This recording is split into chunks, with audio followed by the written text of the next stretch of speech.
And hello, fellow aviators. VREF Summer here. Welcome to this Wednesday night flight. This is take 2. We tried this last night, but wasn't quite able to pull it off due to some technical issues. But I think we're going to try it again tonight. We're still in Hamilton, Ontario, ready to take the Nashville SC Soccer Club back to Nashville after a 2-0 win here in Ottawa in the CONCACAF Champions Cup. And should be about an hour and 20-minute flight once we were in the air. Wheels up to wheels down. And you can see this is pretty cool scenery here at Hamilton, Ontario. SimWorks, a nice Canadian Air Museum here. A lot of cool stuff to look at. But I'm going to take you through the full gamut of what we do here at Coastal on these charter flights in the Mad Dog. Here's our plane sitting out here, nice and cold and dark. It's definitely cold here in Hamilton, but thankfully the really bad weather has kind of moved out for now. We'll try to get out of here before the next bit of freezing drizzle and freezing rain comes in. Without further ado, let's hop on into the cockpit and we'll go ahead and start getting everything ready. And I'll take you through the full gamut of what I do, like I said. So glad to have each and every one of you aboard tonight. Like I said, it's a little blustery out there. You probably heard the wind, but we'll go ahead and get started. First thing I gotta do, let's get some power on this aircraft so that we can see what our fuel situation is. I almost always have to add some fuel to the aircraft or take some away. We usually add, actually, because it always kind of defaults to around 6,000 pounds of fuel. But we'll get the doors open, get the ground power unit connected there, get some heat on the aircraft before the team gets here. And let's put this in night mode so it's not quite as dark or quite as light into our eyes here in the dark. Battery master on, there it is, and we'll get the external power on. Looks good. So I'll go ahead and I'll get a few lights on just to help with the situational awareness for the ground crews and other vehicles driving around, just so they have a better chance to see us. Pretty well lit ramp to begin with, but there's that. So you can see we have 6,050 pounds of fuel. We are planned. We're supposed to actually start with 10,600. That's what we had when we parked the plane here. So this is just a simism here. So I just go into the weight and balance here on the sim. And 10,600, so we need 5,300 on the left, 5,300 pounds in the right. And then for whatever reason, this weight and balance always will pump about 10.2 in the center tanks. But there you can see we now have 10,600 pounds of fuel. That's good. So this is where we had the hiccup last night. We couldn't get the ACARs connected. Now that we have the right amount of fuel on board, let me see if I can get the ACARs to connect from Coastal Airways. So I'm going to try that really quickly, and then we'll go from there. So it seems to be loading tonight, which is good. Stand by one moment. But this is a key part of the realism we have here at Coastal Airways. Is having this ACARS tracks everything we're doing, tracks your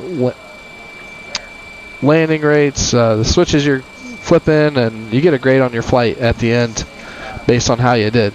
So we are all loaded up now. ACARS has connected, and we'll continue with our flight. Let's go ahead and get the fueler out here.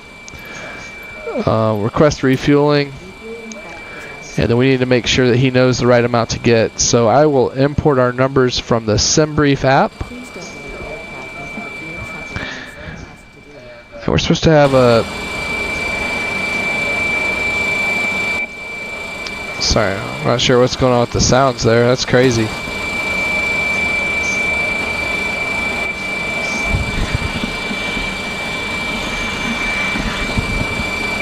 It's gotten really loud on my end.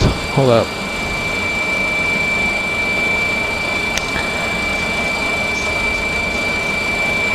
Fuel truck is in position. Please don't load aircraft until the fuel truck arrives and ask to do. Please use your airborne fuel system to set the desired fuel quantity.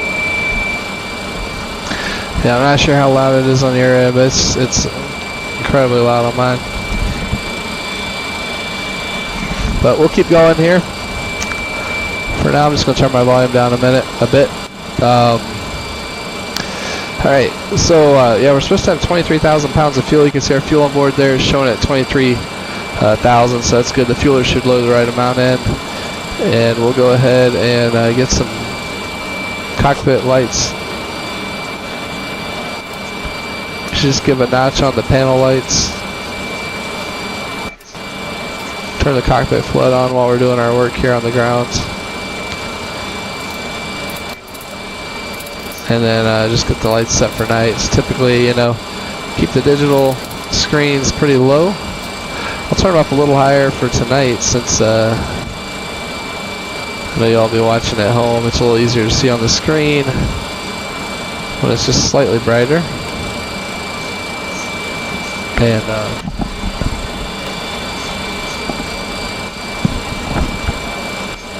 there we go. We get the standby attitude indicator here back up.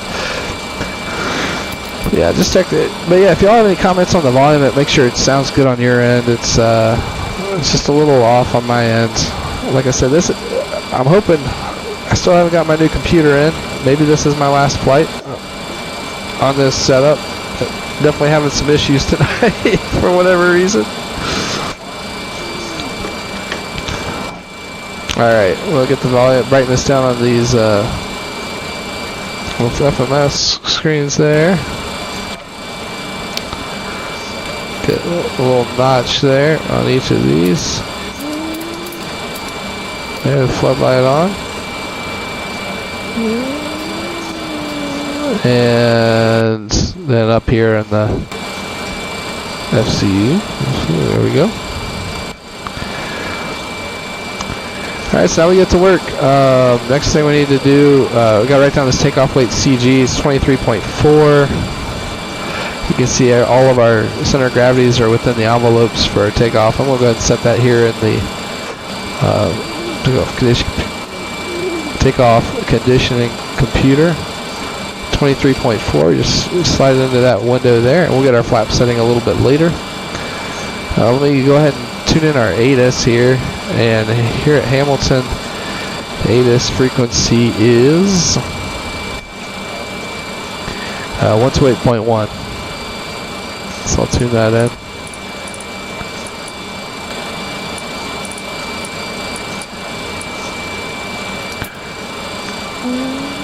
And hopefully I'll be able to hear it.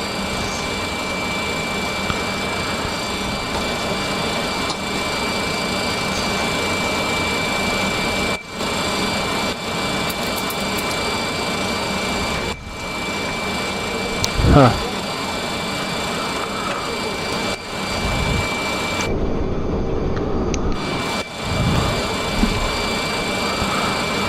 I'm not hearing the digital ATIS.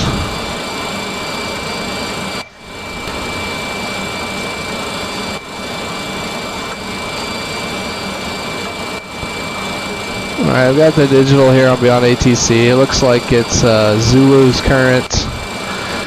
And the winds are 030, 17 gusts and a 24. Over, it doesn't match up with what I'm seeing here. It's at overcast 800. -1, -2 for temperature dew point, 2982 on the altimeters. And runway 6 and 12 are in use. Probably runway 12. Transition level, well, that's for coming in at 180, but we'll see what the transition altitude is on the chart in a minute. Alright, let's call up ground and get our clearance, 121.6.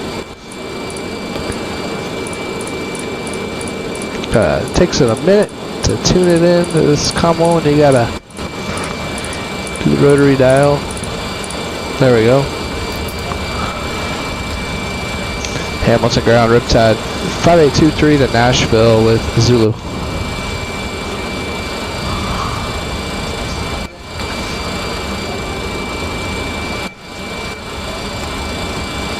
I'm not hearing it.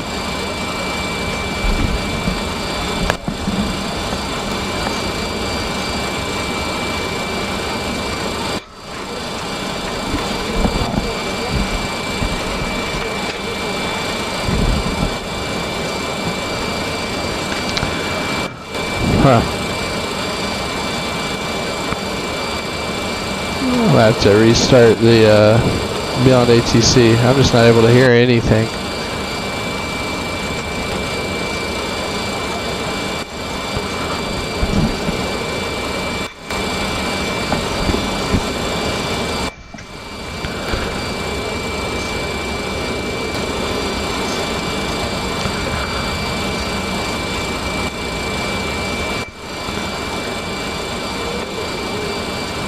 Well, that's not going to be much fun if y'all can't hear. If none of us can hear the ATC, that's a no-go.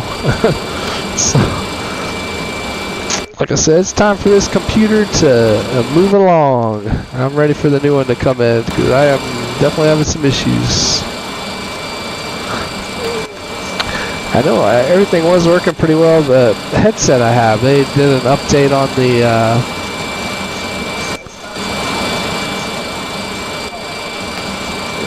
drivers and everything for it. Ever since I've done that, I've been having some serious issues with audio and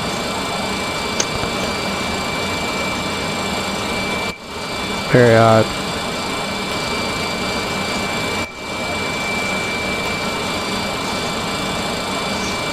Well, looks like we have our fuel now.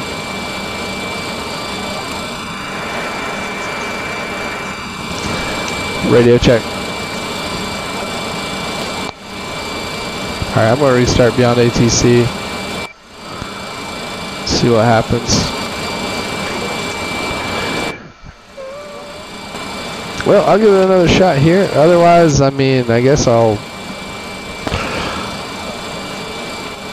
If I can't get ATC, I'm just going to cancel the stream. And, I heard that. Let's see if we can get this to work.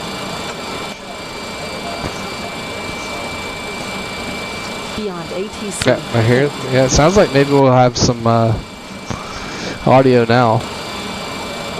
Let's see.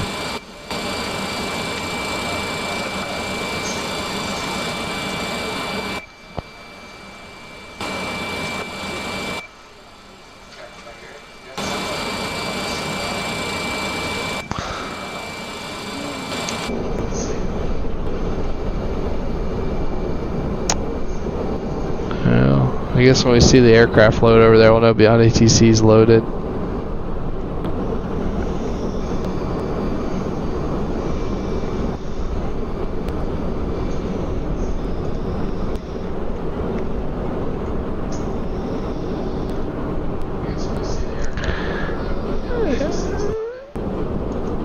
There, looks like it's in now.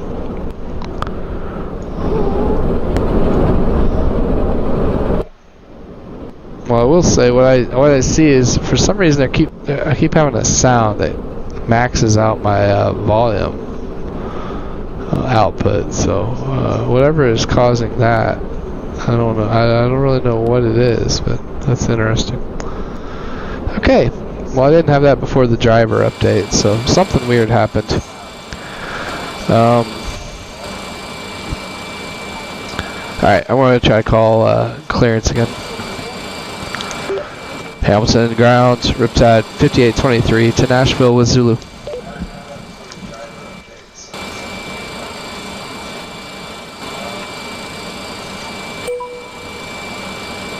Hamilton ground, Riptide 5823. You need to make a taxi request and check the frequency. Time is 0516 Zulu. Not sure what happened there. Riptide 5823, ready for airways to Nashville Airport. Let's have the FO do it. Hamilton ground, expect runway 12. Climb 7,000 feet on runway centerline, then expect radar vectors. Cohow, squawk for 612. Expect runway 12. Climb 7,000 feet on runway centerline, then expect radar vectors Cohow. Squawk for 612. Riptide 5823. All right. Riptide 5823. Read back correct. All I'll right. be back when ready for pushback or engine start. Wilco, Riptide 5823. Okay, cool. So we got our clearance now. We know we're departing off runway 12. I definitely appreciate when controllers tell you what runway you're going off of. The winds are 030 at 17. Let's pop that in here. I guess hopefully we'll get to do this after all, right? I want to complete this flight. 1009 is our QNH. Let's pop that in here. And outside air temperature is -1. Shouldn't need any anti-ice. Everything's looking good. Takeoff weight's going to be 128,500 pounds. So there's that. And then we'll get all our speeds here. This is typically one of the first things I'll do. So when I'm writing down, I have a little scratch pad I use. I write down each of these parameters here. So runway 12 flaps at 7. Our selected temp's going to be plus 50. That's to reduce our thrust. Speeds for takeoff, V1 136, VR 141, and then V2 150. And then we have our flap retraction speeds here that we'll be able to reference. So we'll go ahead and get that set here in the airspeed indicator. I just pop in some of the remaining things from our clearance. And up here, I know at Coastal we put V2 in the speed bucket, so I'll put that in. 150. I know other operators do different things in the Mad Dog, but yep, that's what we do here. 7,000 is our initial altitude. We put this here and this here. We still have our number 1 transponder deferred, so that's our only MEL. So I'll put that on 2. We're transponder on 2. Our autopilot flying off of that number 2 autopilot that reports to the number 2 transponder. That'll work. And we need a runway heading on 12. It's a 117 heading, so let me pop that in here in the heading selector. I'd like to be off the ground here in the next, or pushing back in the next, 15 minutes. So let's see if we can do that. So 117 in the heading selector. 117 there, 117 here, and then let's just go and go ahead and start getting the players boarded. They are out here now, ready to go. Let's program the FMS really fast.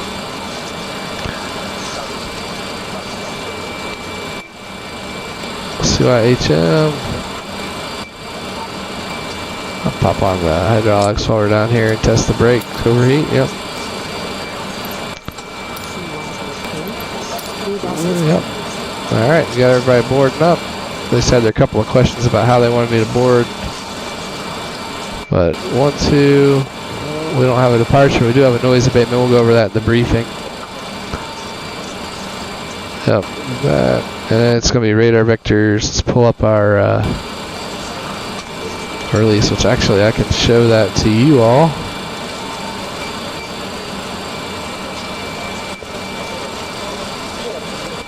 Let's see if this will pop up for you. Let's see if I get it to do. Let's see.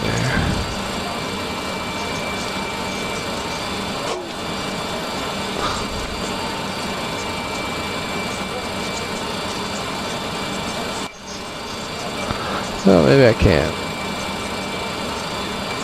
There it is. Alright, perfect. So that's our Boost Orbit Direct Cohow. Radar Vectors Cohow, and then after that it's Colts.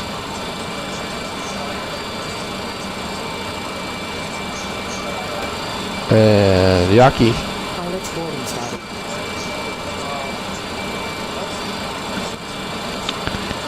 Groat. Let's type this in manually, old-fashioned way here. And then the Paisley 5 arrival into Nashville off of Goat.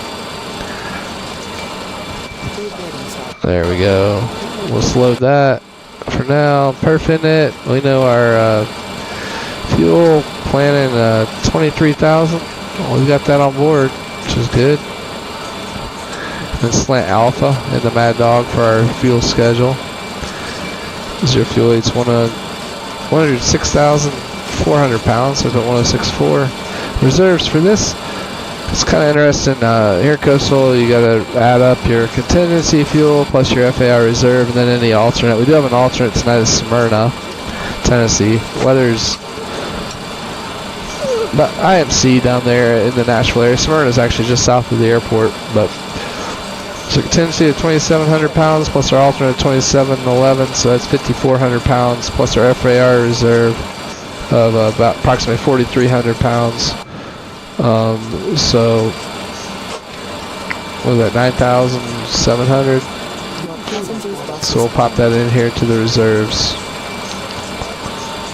And cost index is 20.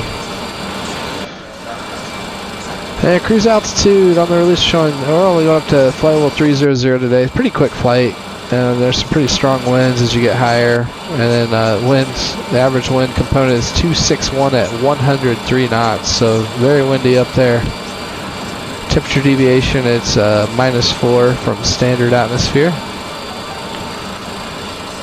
And transition altitude, like I said, it's 180 here out of Hamilton. We can verify that with our chart really quickly.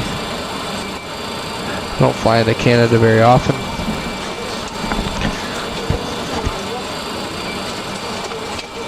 Yeah, transition altitude is 180, 18,000 here, Canada, which is good. All right, excellent.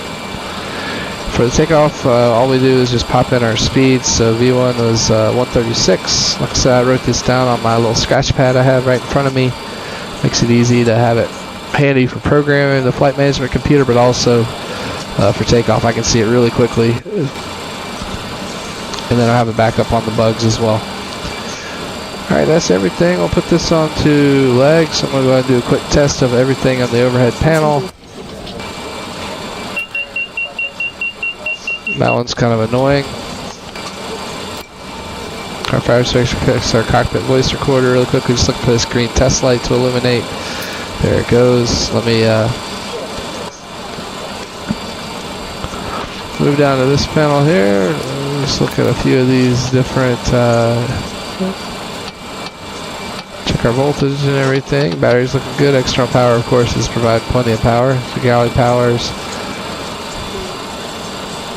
Check emergency power. That's working.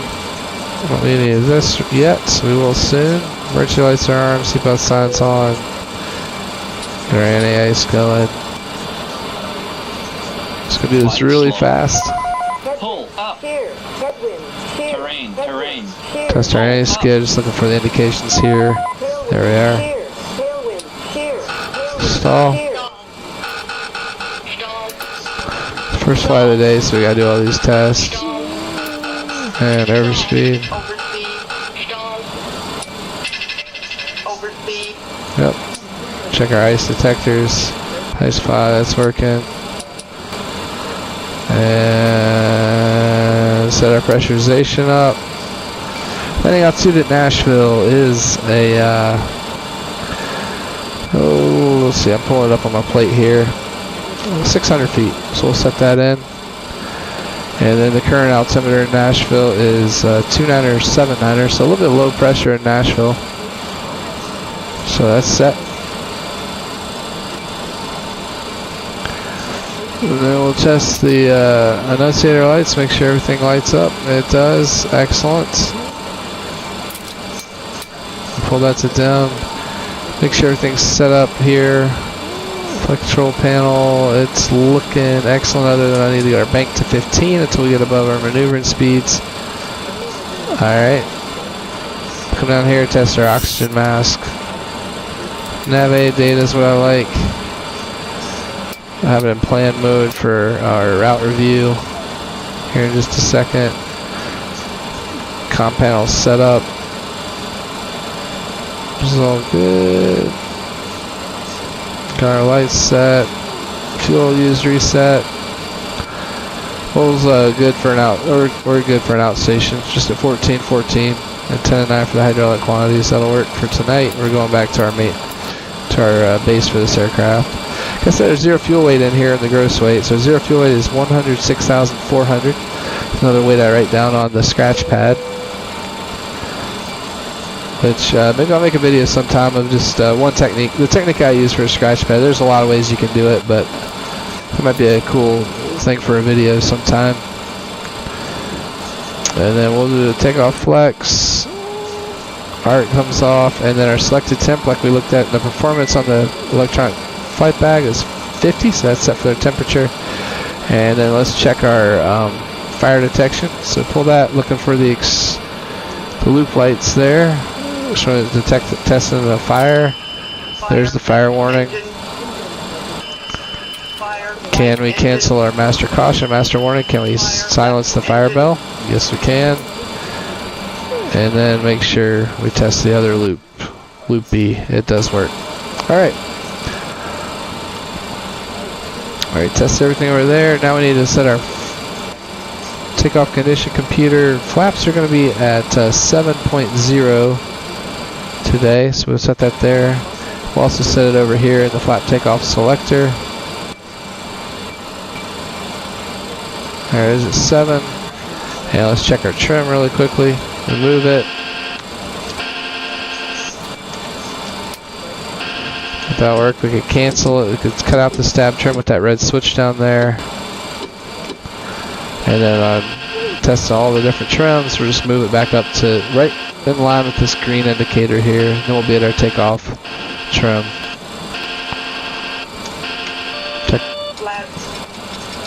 Takeoff computer there. Takeoff configuration warning works. This works. And I also need to check.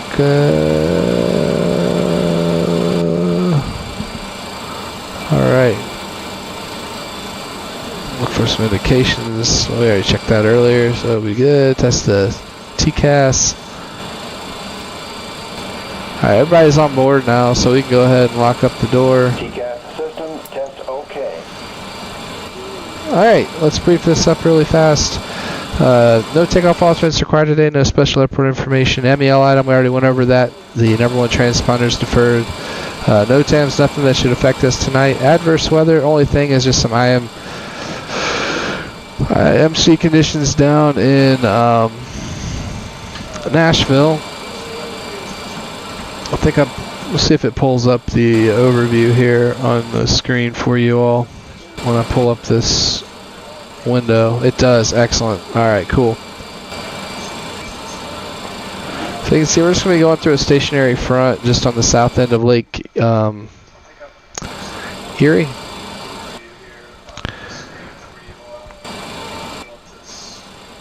And then just a little bit of precip in northern Middle Tennessee on the way into Nashville, but it's a pretty nice night there. You can see right now Nashville is reporting winds 190 at 4, 10 miles, few at 1200, broken at 34. And then the terminal aerodrome forecast for Nashville.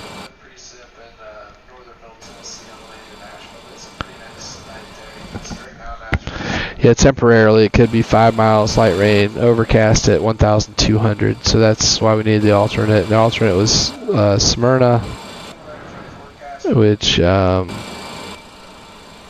where's Smyrna on here? There it is.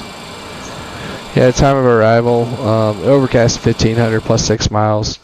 Temporarily 5 miles, light rain, mist. So, and they have ILSs, so that's definitely over the 602 requirements, so it'll be good to go there.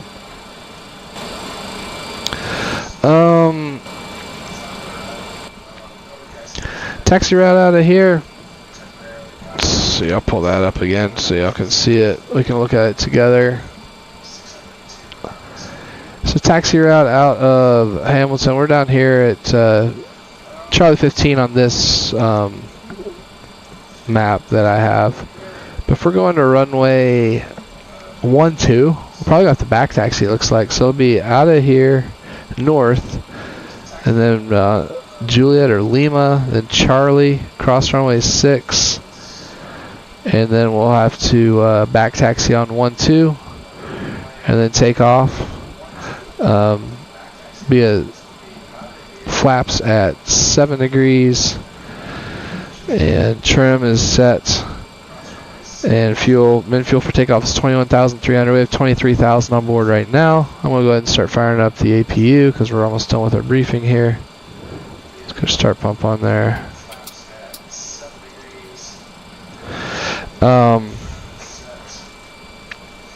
Standard abort criteria, so below 80 knots we'll reject the takeoff for a variety of reasons. At or above 80 knots only for engine fire, severe engine damage, or the inability of the aircraft to get or stay airborne. Not anticipating any wind shear this evening associated with convective activity. That's not around this evening here in Hamilton. And then if we do get to take off, we're cleared squawking 4612 up to 7,000 initially on runway heading. Noise abatement procedure, fly runway heading up to 3,000 before turning. So our clearance obviously complies with that. And then we need to go and step through our route really quickly. So just look at the plans right here. Our first fix is Cohau. Then it's direct to Colts. So I'll just hit the step button there. There it is. You can see Colts is now displayed on our nav display. And after Colts, it's Yaqui. And then Groats. And then it's the Paisley 5 arrival. So I'll pull that up here on the screen for y'all so you can see it. The Paisley 5. It's got to be named after Brad Paisley, I'm guessing. And on the Paisley 5, it's Groat. We're just going to verify the fix. We'll do the altitude on our arrival briefing. I guess it went away. Oh well. Kraut, Paisley, crap, dang. You gotta love the way they pick these names. Then it's Country, Klubti, Zadka,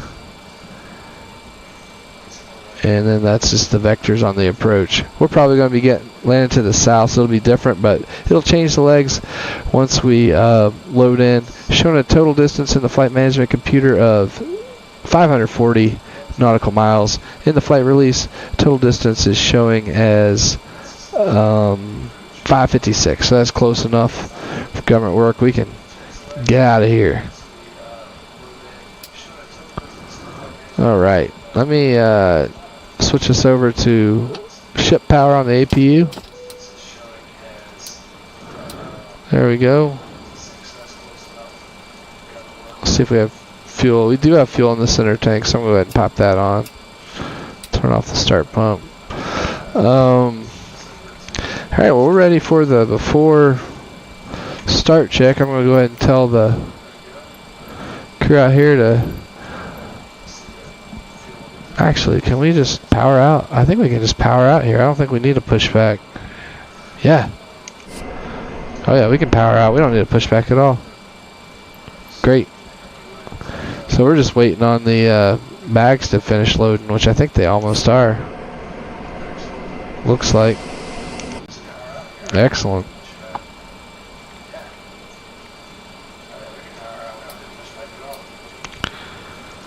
Alright, well, let's do our before start check. Zero fuel weight set. Takeoff condition computer is set.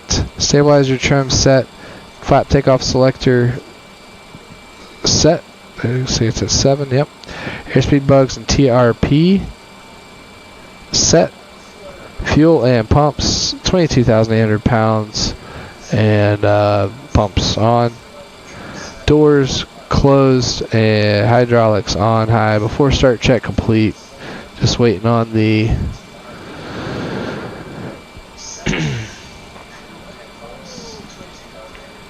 just waiting on our bags to finish up. Man, look at those flags, those DHL flags just whipping in the wind out there.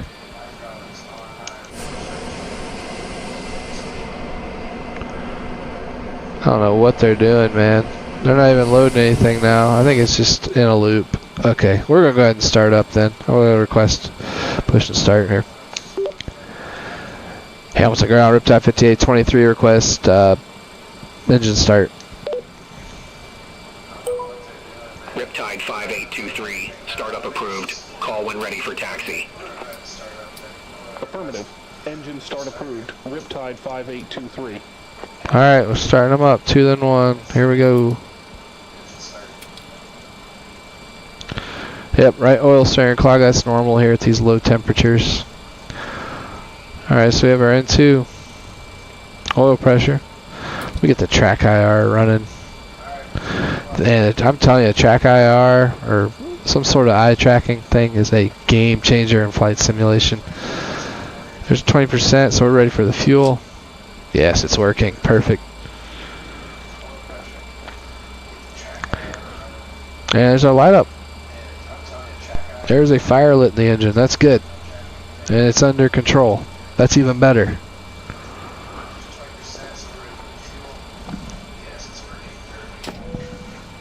Alright, there's a start cutout. Off that back. And just looking for the engine parameters to stabilize for us. Alright, good.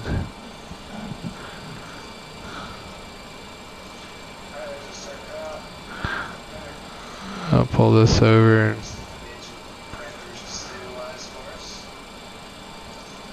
alright, starting number 1. So we start a timer for our starter time limits, just in case we have a hot start or something. Master caution popped up. It's the left oil strainer clog. That's just that cold oil. It should clear here in just a minute. We'll verify it does. There we go. It's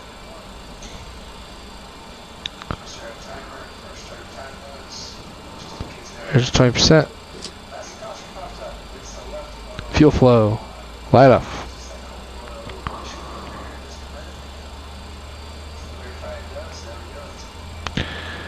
And 40%. We should get time to cut the starter out.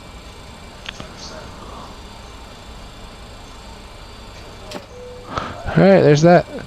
Those of you that haven't flown the mat out, you gotta use the mouse wheel in order to hold these switches down.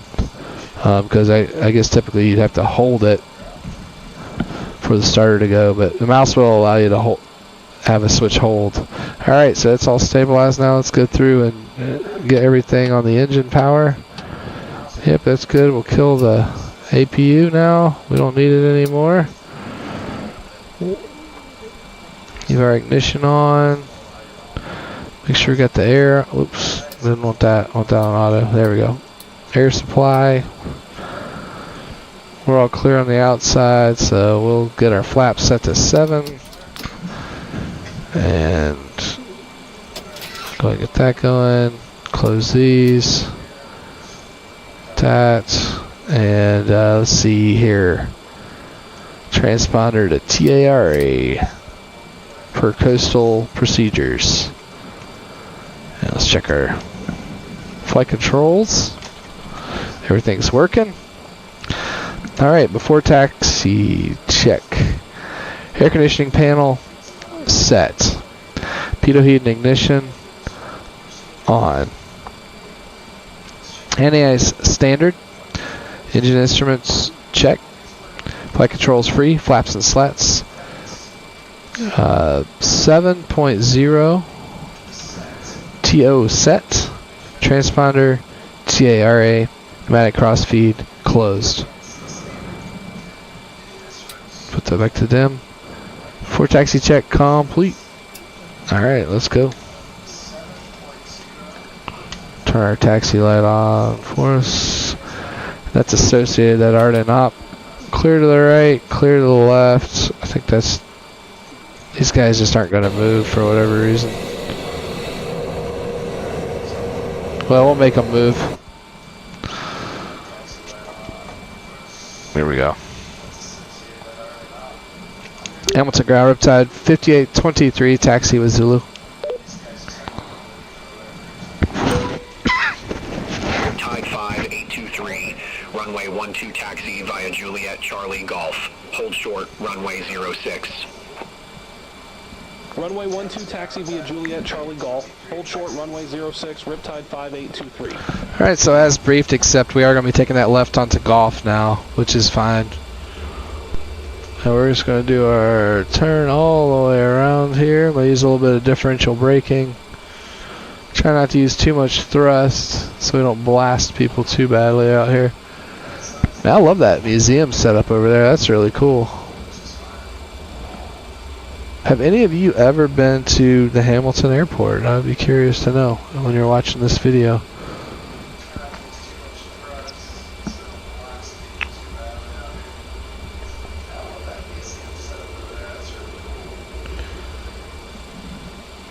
All right.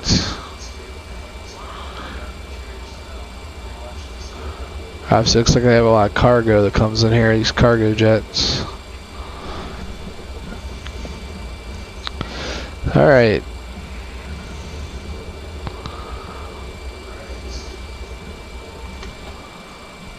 I'm going to hang it just a little bit to the right here. I don't think that center line's a little close to those aircraft over there. Be a little risky. I know in Canada they are very strict about you being right on the taxiway center lines. They will rate you up in a heartbeat.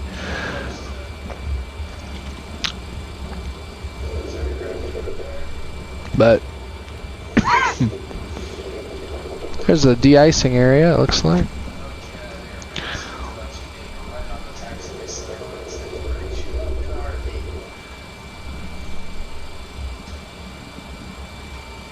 Alright, so we're just going to be continuing here. We're going to be looking for Charlie up ahead,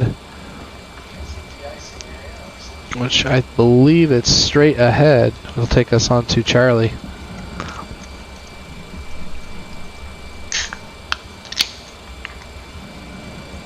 Thankfully, we don't have to de-ice tonight. It looks like the clouds are rolling back in. So let's get out of here. Oh, wow. They're ready to spray people down. Look at that. Now, I have de-iced a handful of times up in Canada in real life. In Toronto, also in Montreal. And let me tell you, especially Toronto, it's like a car wash. You just drive right through and they spray you off. And it takes a second. It's great. They have quite the operation.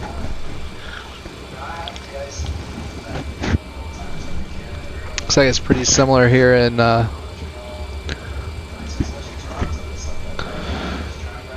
Hamilton. Alright, so we are cleared to cross runway 6. Runway 6 is not supposed to be used at this hour anyways, but we're clear on the left, clear on the right, and let's flip our strobes on while we're crossing the runway, just to improve the safety of any aircraft that might be out putting around on this blustery evening. Man, it's like a party going on in that hangar down there. Look at that flashing. Riptide 5823, cross runway 06 at Charlie. Continue taxi via Charlie. Golf. Cross runway 06 at Charlie. Continue taxi via Charlie. Golf, Riptide 5823. Alright, there we go. Charlie, and then here comes Golf. It's going to be a left turn on to Golf.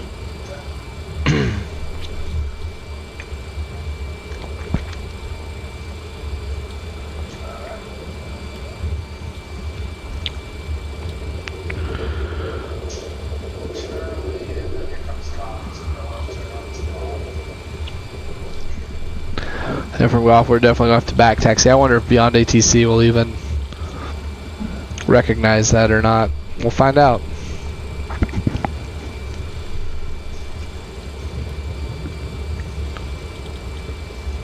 Riptide 5823, contact Hamilton Tower 125.0. Contact Tower 125.0, Riptide 5823. Have a good evening. Hamilton Tower, Riptide 5823, holding short runway 12, Golf. Riptide 5823, backtrack runway 12. Yes. Call when ready for departure. Backtrack runway 12, call when ready, Riptide 5823. I'm so excited that they did that. We're not clear for takeoff yet, so I'm going to leave those wing lights just extended and off. Alright, so 1-2, we're back taxiing now, or backtracking as they say in Canada. Alright, I checked the takeoff config by increasing the thrust levers really quickly. We didn't get a takeoff configuration warning, so takeoff, let's do it before takeoff check. Takeoff config checked, ignition selector is on A. Altimeters, we did not get this standby set correctly. That's why you check this. 29 or 82 is all cross-checked, and ABS and spoilers armed. Alright. Well, let's not waste too much time on the runway. Our min fuel for takeoff is 21,300 pounds. And we have 22.4 on board, so we're looking good.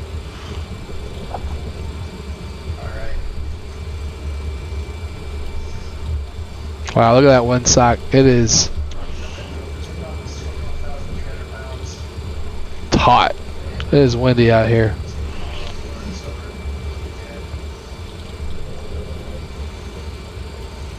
Alright. Looks like we have... We're going to use the full runway here. Hamilton Tower, cargo jet 575. Oh man, ILS runway 12. there's somebody coming in to land on this runway. Jet 575 heavy. Hamilton Tower, continue. Wilco, cargo jet 575 heavy. Alright, so we need to turn around down here.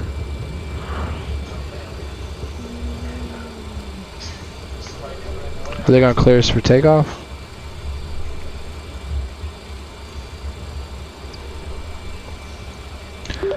Tower, Riptide 5823, ready for takeoff, full length, runway 12.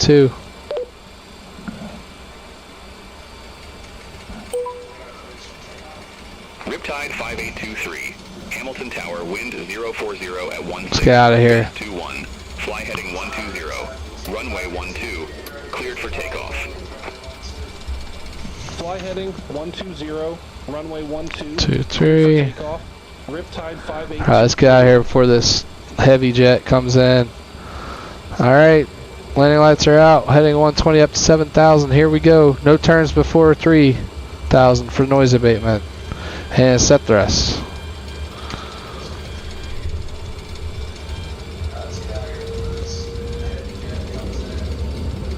Thrust set. Here's clamp. Hey, knots. Check.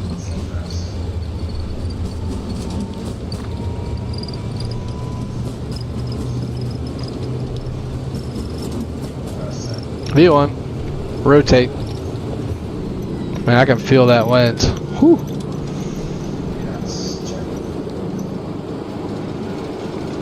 Positive rate.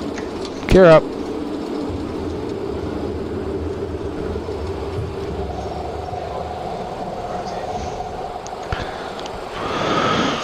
There's 400 heading mode. Riptide 5823. Contact Toronto Center. 128.275. Bye-bye. Contact Toronto Center 128.275. Riptide 5823. Speed 200 for Canadian speed restrictions below 3,000. 5823. Good evening. 500 feet.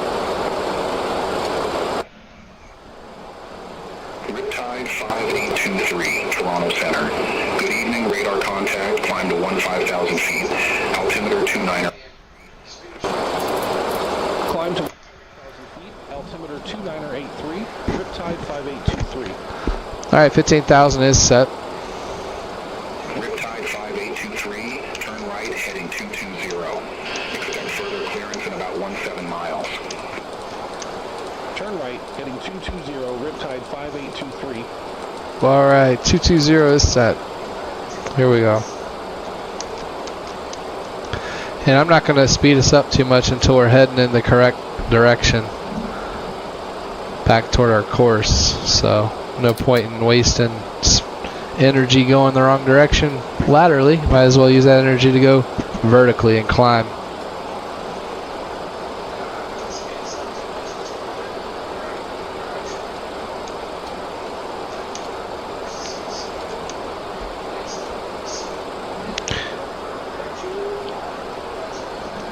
Alright, let's go flaps 0.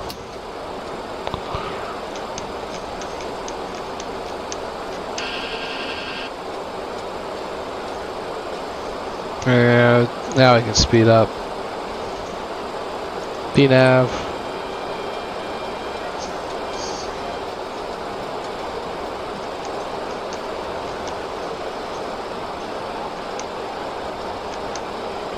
Flaps up.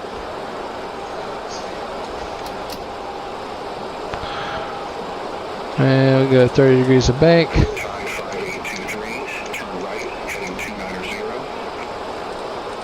Turn right, heading 290, Riptide 5823. 290.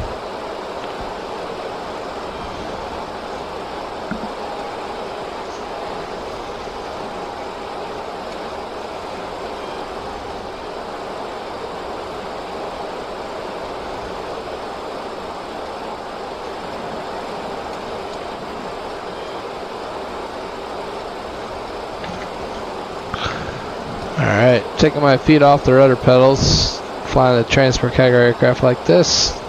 It's not like flying your Cessna where you keep your feet on the rudder pedals constantly, because it's big planes. You don't really want to put a lot of rudder input in most situations, aside from takeoff and landing. There's 10,000 feet. We'll put the autopilot on and do the after takeoff and climb check. There we go. Pilot's on. Let's get our after takeoff items completed here. Hydraulic pumps off. Get the 5823, turn left, heading 220. Turn left, heading 220, Riptide 5823. left heading 220. There it is. Art. We got climb thrust. Pressurization looks good. Alright, we don't need the ignition anymore.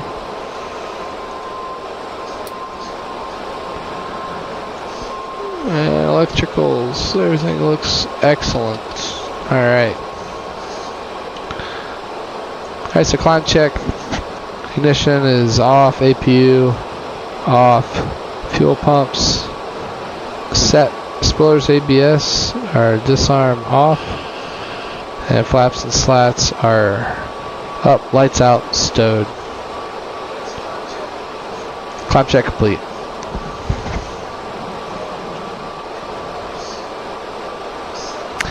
I think pretty soon they're going to clear us direct to our fix, hopefully, with Cohau. We're still in heading mode, so we want to make sure we...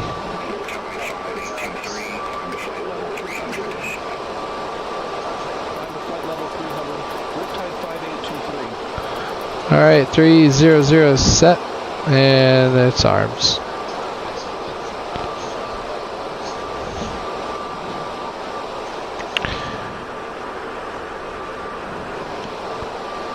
Alright. Turn off the EFB, we don't need that on anymore.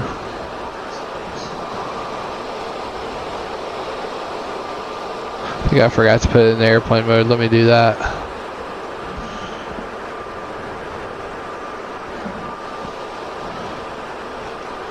There it is, flight mode, excellent, there we go.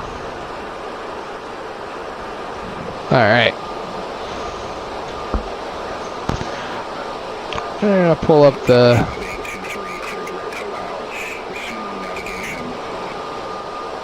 Roger, heading direct to Howland resume on navigation. Riptide 5823, thanks. Yeah, I think in this you just have to hit nav, it won't let you go direct. We're just going to have to get ourselves back on the course here. It's a limitation.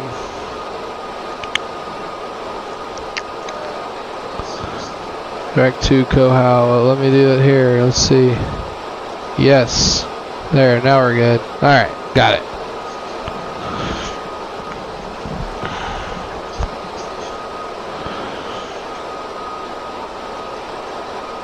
Oh, it's freezing up on my end. Hopefully it'll come back.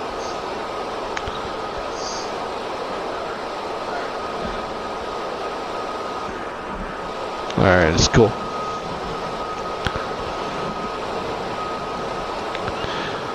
Alright, 18,000. We gotta remember to go standard on the altimeters and turn our landing lights off, so don't want to miss that. Here's our map. Let's see where we're at on the route.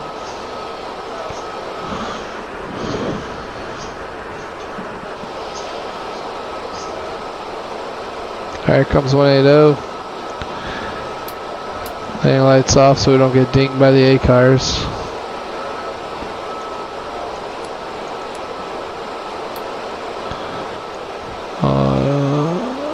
Logo light off per coastal procedure 2992.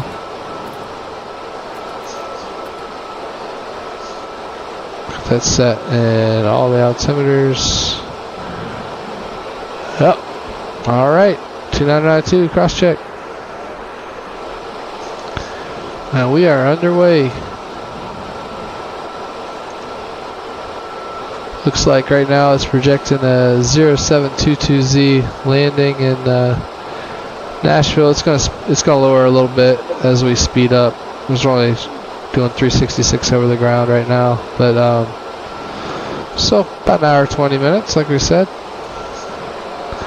Not too bad. Very dark out there with the cloud cover though. I'm just glad we got out of Hamilton when they weren't having the freezing drizzle and other items that were around earlier. Alright, so here we go. Engines are starting to over temp. This is Mad Dogism. Gotta do your man-eaper pull. I'm going to do it for both sides actually, because the number one engine will start over temping here soon too. And engine seek I'm going to put on N1.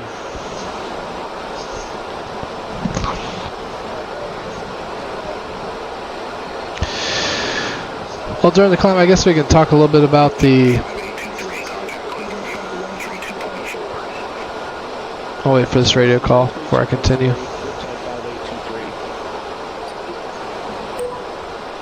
Center, Riptide 5823, flight level 230. Riptide 5823, Cleveland Center copy.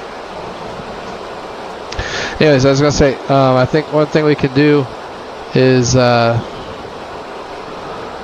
maybe talk a little bit about the game that happened last night between Nashville SC and Ottawa. So I think I'll pull that up here in just a minute when we level off at cruise flight. But just to say, I was thrilled to finally get to watch another match for Nashville SC. Feels like it's been an eternity since their last competitive match. It's really only been maybe a little over a couple of months or a few months. But it's good to see them play last night. We'll look at the highlights here in just a minute. But yeah, Nashville did start mostly their backups for this game. They have to play again on Saturday night in Nashville against New England. So there's a lot of roster management required when you're playing in multiple competitions at the same time, like what happens in professional soccer in many parts of the world, including the Major League Soccer here in the U.S. So Coach Callahan for Nashville definitely had a pretty solid rotation of the lineup in place.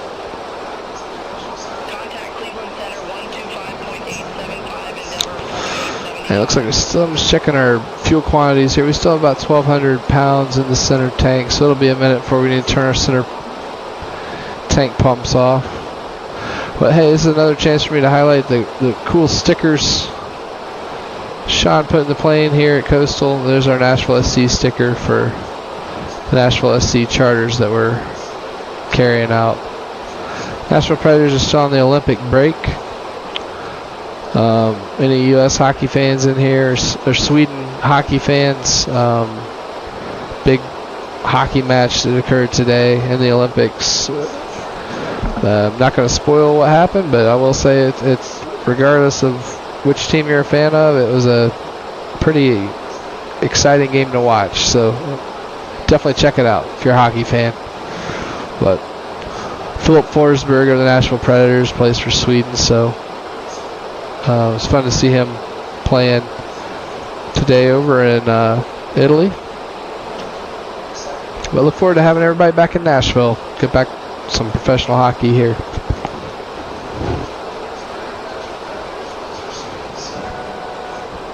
All right, 1,000 feet to level off. 2.5 after 30.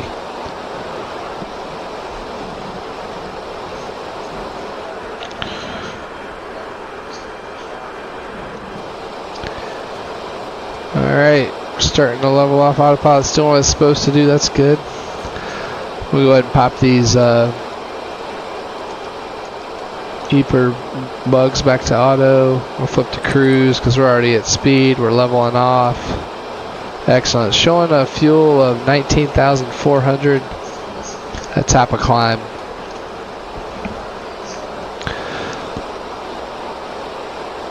And our first real legitimate fix to do a fuel checkout will be Cohau, which is coming up here in a few more miles. We're supposed to have plan to have 18,500. Looks like right now the progress page is showing 19.2, so we're looking good on fuel, which is a good thing. With these charters, you know, your payload is so light in the back with passengers and bags that you don't typically run into max landing weight issues ever, which is great. So it's always nice to have some extra fuel.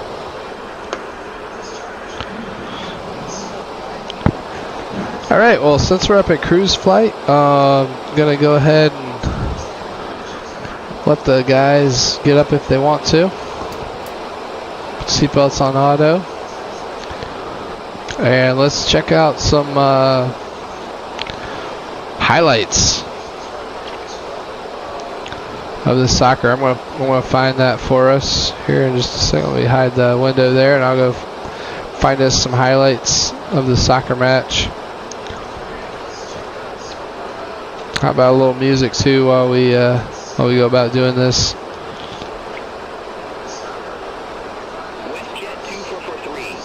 WestJet. Excuse me.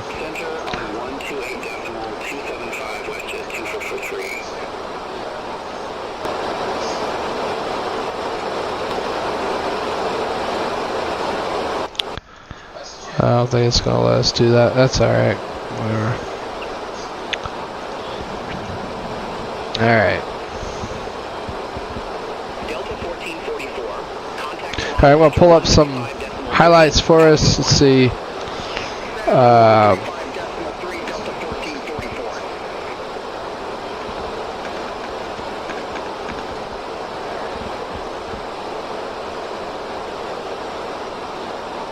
Alright, Nashville SC was playing Ottawa, and they were playing in Hamilton, Ontario, of all places.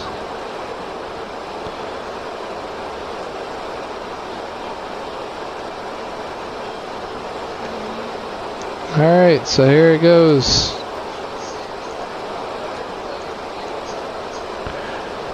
Alright, here's the highlights of the match.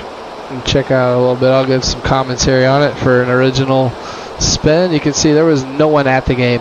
And a big part of that, first off, this is a lower level team in Canada, the Canadian Premier League. And their stadium is under construction in Ottawa. So they had to travel over 300 miles to go to Hamilton to play their match. So there were like 10 people in the stands. There's like no one there. But they were giving the backups Nashville a, you know, pretty good contest and run for their money. Pretty good chunk of it, but let's see, what do we have there? I think that's Wubens Passius there, I believe. I don't know the reserve players as well on Nashville. Oh, this is Alex Moyle. Good shot. He got at least a shot on target there. Good save by the keeper. Keep it at 0-0 here in this game. All right, that's not too shabby. Moyle, right there, the guy on Nashville SC that shot that. That boy can run all day, every day. He can play almost every position on the field. I've heard he can even play goalkeeper. That was bad. I believe that's Ahmed Qasim that did that, if I remember correctly. Beautiful ball in from the right back, Knight. And guy just roofs the shot. Knocking off that preseason rust still.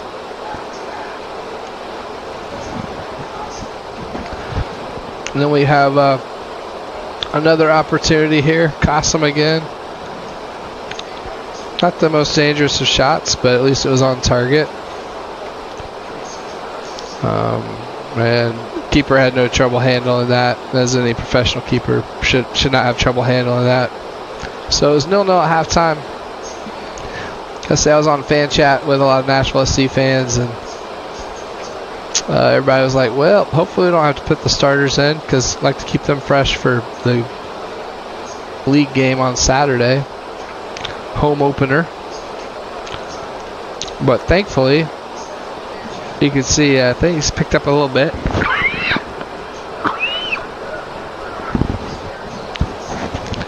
And here's Moyle again. Great cross in. And that looked like it was going to go in. I remember I thought that went in, but no, it deflected. A great volley there by Josh Bauer, who actually scored like, I think 4 goals last season as a defenseman. As a backup defenseman. So that guy, he's always in the best, always in good shots. Moyle there roofs another shot. That was kind of the story for Nashville SC for the first 2/3 of the game. Just,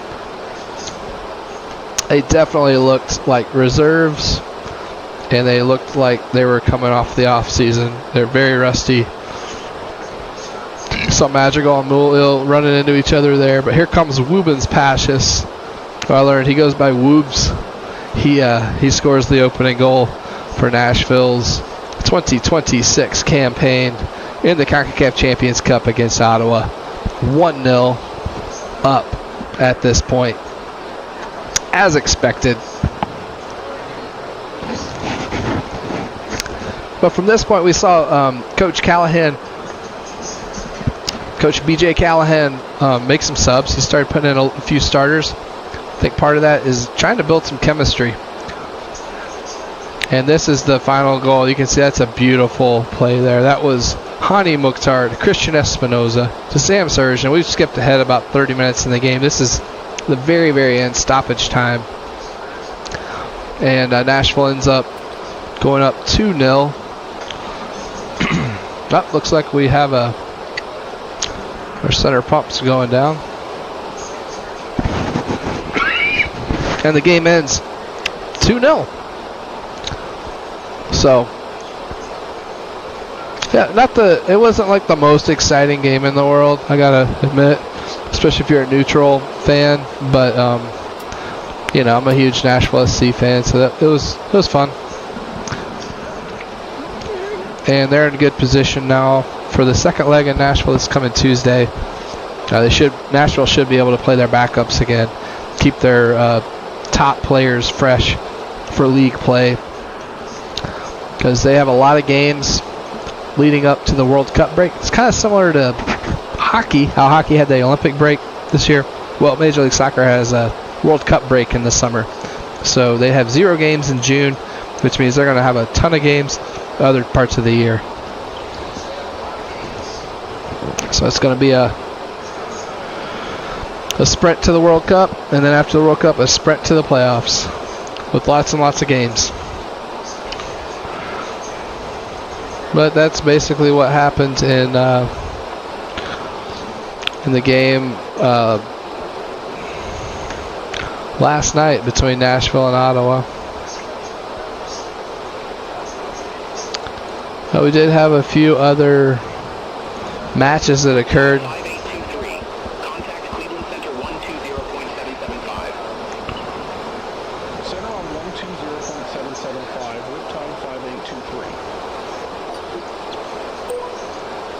Center, Riptide 5823. Good evening, flight level 300. Let this radio call finish. Riptide 5823, Cleveland Center, copy. Alright. So, in some of the other matches that occurred, let's check those out really quickly. There's something happened tonight. I don't even know the scores for those yet, so kind of excited to check this out. This is a...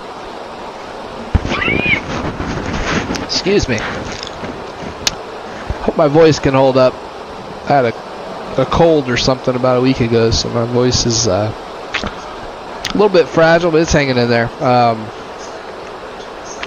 Yeah, so looks like there was a match that just finished up between CS Cartagenes versus the Vancouver Whitecaps. That ended 0-0. So looks like Vancouver's on the ropes. They went all the way to the CONCACAF Champions Cup final last year. Ended up losing in the final, but they're still in it, obviously, 0-0. So it's all going to come down to the one game, which I'm assuming will be in Vancouver. There's the game we just watched, Nashville SC versus Ottawa 2-0. LAFC just absolutely destroyed Real España last night. They went up with a penalty kick in like the 3rd minute, I think it was. Philadelphia, most of the MLS sides are just destroying these teams. So Philadelphia 5-0, Cincinnati 4-0. Sean, good evening. Good evening, Sean Maka. Thanks. Glad to have you on board. Just passing the time here at Cruise at night, checking out the CONCACAF Champions Cup, which is what this charter is for, Nashville SC CONCACAF Champions Cup. Then LA Galaxy is playing Sporting SM, which I believe is down in Panama tomorrow night. So I'll plan to try to watch that. I enjoy watching these games, especially like I've never seen many of these foreign teams ever. So it's fun to just see what their play style's like, especially the away game, see what the crowd's like. Unfortunately, this game that Nashville played was in Hamilton, so you didn't really have a home crowd since the team's actually from Ottawa. But I will say the supporters that did make it to Hamilton did an outstanding job of making some noise. So they held their own.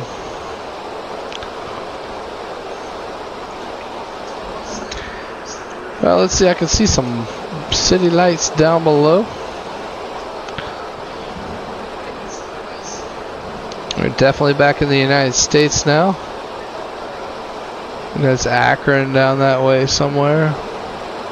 Out over Ohio. Well, Sean, I do hope your evening is going well also. Cleveland Center, Giant 3788, heavy, flight level 370. I'm flying live time, live weather. So I guess beyond ATC usually matches with appropriate traffic for flying at, I guess it's 1 a.m. Eastern time, which is out here in Ohio. So just the cargo planes out, Giant heavy. Giant 119 heavy or whatever that call sign was, just the cargo planes.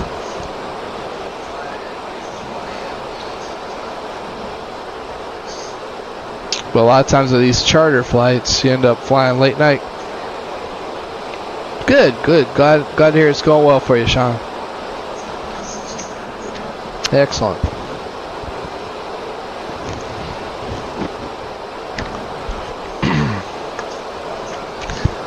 Well, I guess I'll talk about. Yeah, I did a little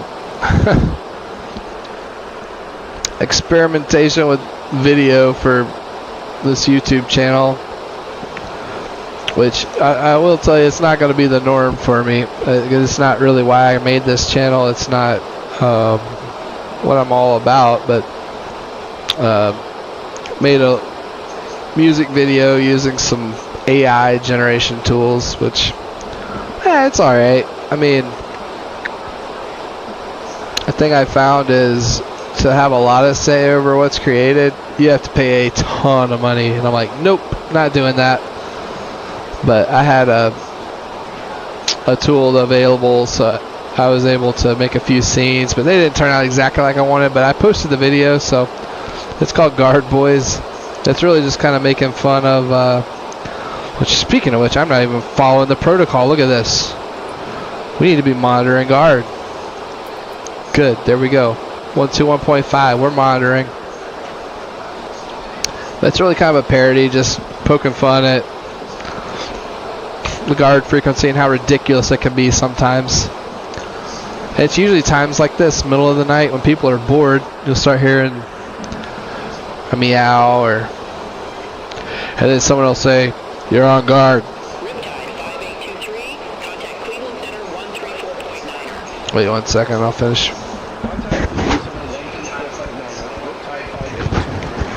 That's my FO Clint.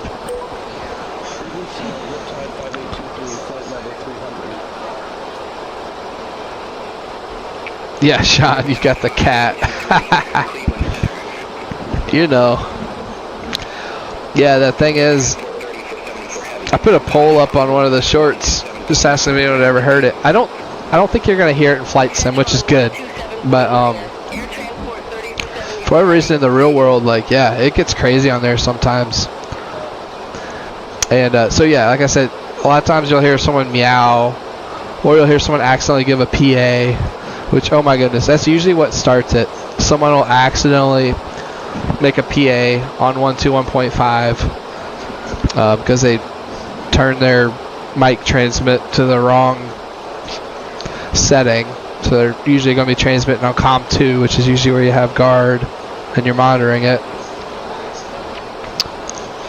And then as soon as people hear that, I mean, it's just like, you're on guard, meow, meow, meow. And then when people hear on guard, other people start making pirate noises, you know? So that was kind of the inspiration behind that video, is just the ridiculousness of all that. And then the people that are always listening and always very quick to say you're on guard are affectionately referred to as the guard police. So those are kind of the old those old pilots you see in that video that are scolding that younger guy who meowed on guard. But no, it's very real. And but if you're out flying, you're monitoring guard, you will hear it. Here in the United States, at least. I'd say the majority of pilots are pretty professional on there. It's usually an accident, an honest mistake, someone making a PA that causes the chaos to start usually.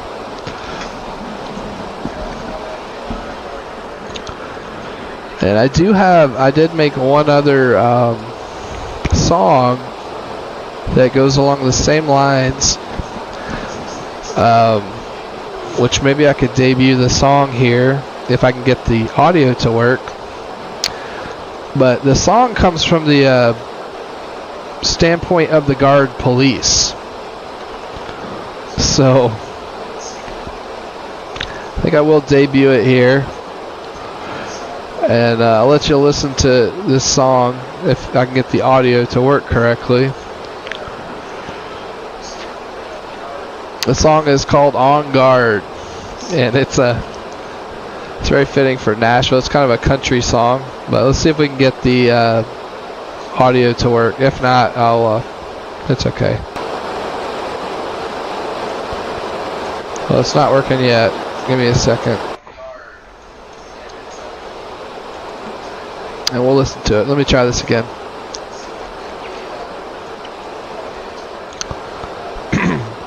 I am not sure why the audio mixing is having so much trouble tonight. I can't play any audio from the internet browser for some reason. Okay.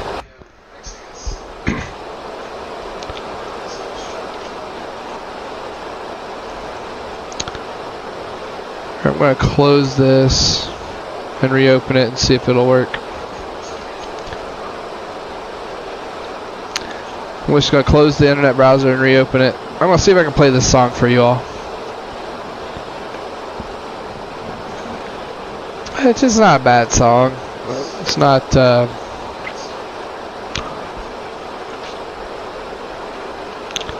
but I might make one more music video for it. This song that's coming out. But let's see if this will play. Please work. Please work. Here we go. Nope. Guess we'll just have to wait till I release the video.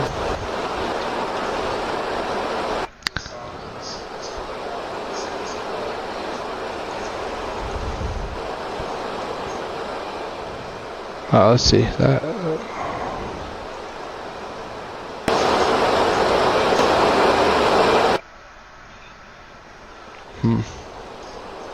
Yep, I don't know. I can't get it to work. Oh well. Excuse me. Man. Well, I know the last time I streamed a flight down to, oh, where are we going?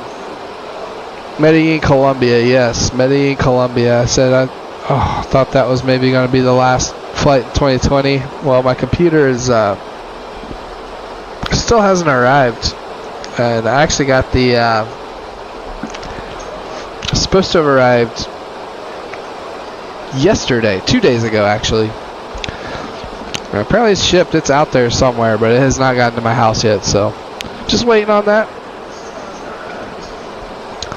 I'm hoping when I fire up that computer and get things going that a lot of these weird quirks that have popped up will be gone, and hopefully a lot of the stuttering, and move over to Flight Sim 2024, which I look forward to that too. But 2020 has been good. This computer's been awesome for many years now. But it's time to upgrade and keep the flying going and the new generation of aircraft and sims. So I look forward to sharing that with you all. I will plan to share that and stream once I get that new computer up and running. And hopefully I can do some different flights too. Just Flight Sim 2024 has some really good capabilities for making dynamic videos and just things that are definitely more difficult to do in 2020. Alright, let's check our looks like we're crawling along up here. We have a 102 knot quartering headwind. So we're only doing 367 over the ground. So unfortunately it's definitely slowed us down quite a bit. But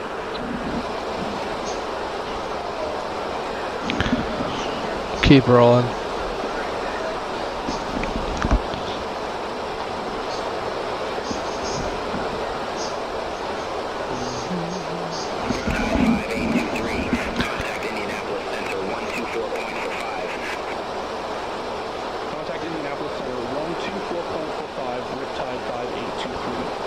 Alright, 12425. Thank you, Clint. Yes, Sean, I saw that. Clint is officially on the paperwork. Oh, sorry, Clint. I interrupted him. Alright, awesome. Yeah, thanks, Sean. Yeah, I am looking forward to the PC. It's been a long time coming. Been saving up for it for a long time, so excited. Like I say, it's a lot cheaper than flying a real airplane. Alright, so there we just went over Colts, and our fuel is at 16,750. So let's check that with our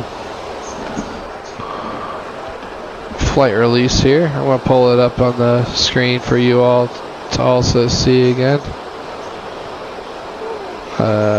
Here we go. Oops, there we go.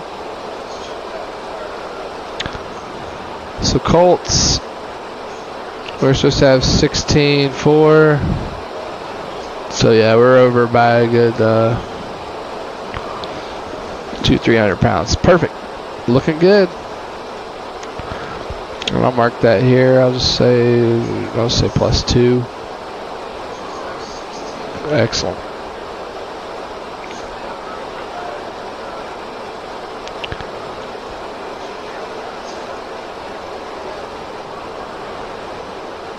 Yeah, I know the flight up here the other night was really fast. I didn't really have a whole lot of tailwind, just a little bit of tailwind, but it was mostly a crosswind. But man, the jet streams lined up just right with the way we have to get back to Nashville, so we're just fighting it.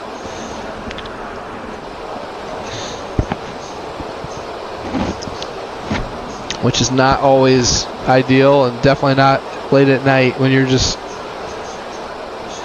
ready to get to the destination. Get to the hotel, get some sleep. For the players, they're probably ready to get home. Alright, let me take our range out here just so I can see the next fix.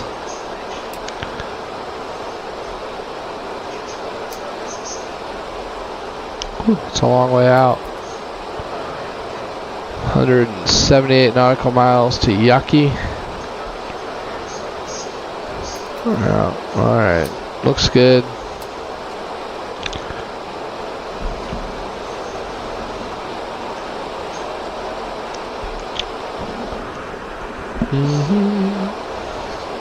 Delta 1844, contact Indianapolis Center 120.475. Contact Indianapolis Center 120.475, Delta 1844. Well, there's Delta. There's at least one other aircraft up here carrying people, because some of the red eyes are out and about this hour.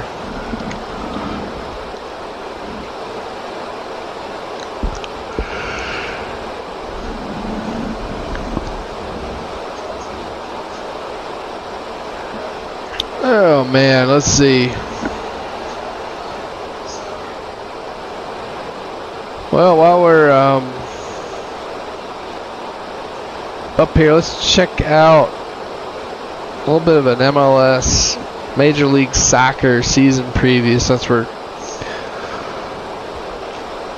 Well, let me take that off. I'm sorry. I'll bring the browser back up when I'm actually at the Major League Soccer website for our preview. But all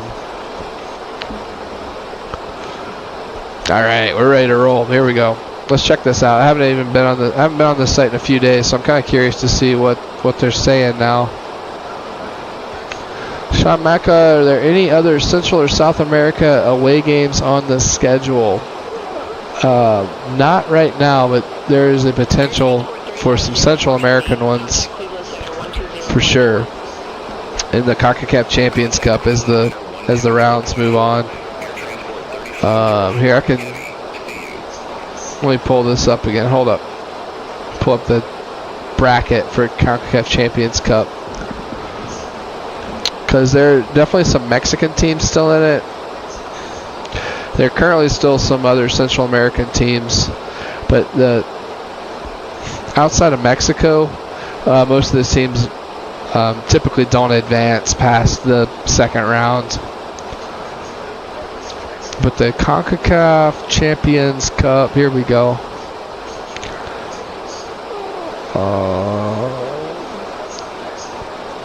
So this is the website. I was going to see if I can... yeah, I mean, look at these scores.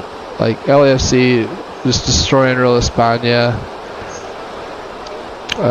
Which I'm not sure what country they're in. There's some Caribbean teams. They usually just get decimated in the first round. You're saying we might use a 737 for those. Yeah, I mean, even going into Hamilton the other night, they only had one ILS to Hamilton, and the visibility had gone down to where I had to use an ILS and with a tailwind, but it was within limits. So it's an interesting approach into Hamilton the other night. But since I knew about the RNAV approach limitation, I couldn't use the RNAV approach that was to the other runways. There was a localizer approach to runway 30, I believe, at Hamilton, but the ceiling was too low to, and visibility was too low to use that. So, yeah, you definitely have some limitations with our current certification in the Mad Dog at Coastal. Let's take a look at the bracket. Here it is. That was a great question about, are there going to be any more Central American games? So Club America, right there, they're in Mexico City. So for Nashville, for instance, and also Miami, the winner of Nashville and Ottawa gets to play Miami. And then the winner of that will play, it's probably going to be Club America or Philadelphia. And I really don't know who's going to win between Club America and Philadelphia. Typically, Club America would be a favorite, but they are really struggling at the moment. They've sold a lot of players away.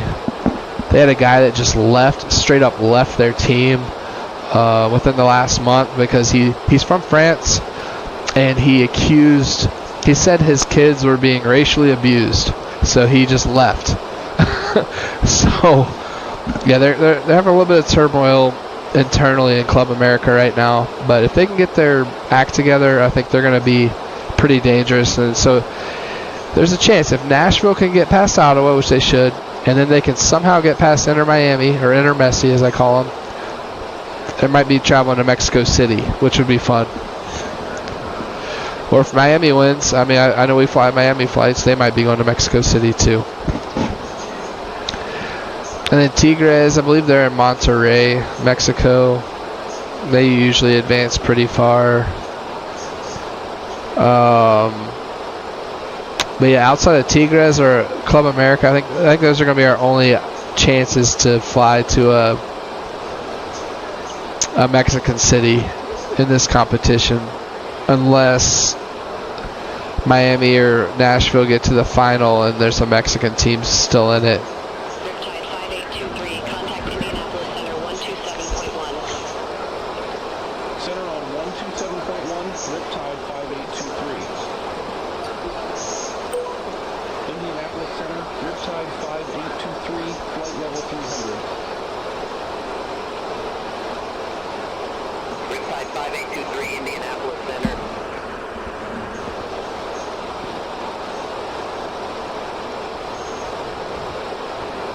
You know what? I just realized I am so sorry. I don't think it was showing you the bracket.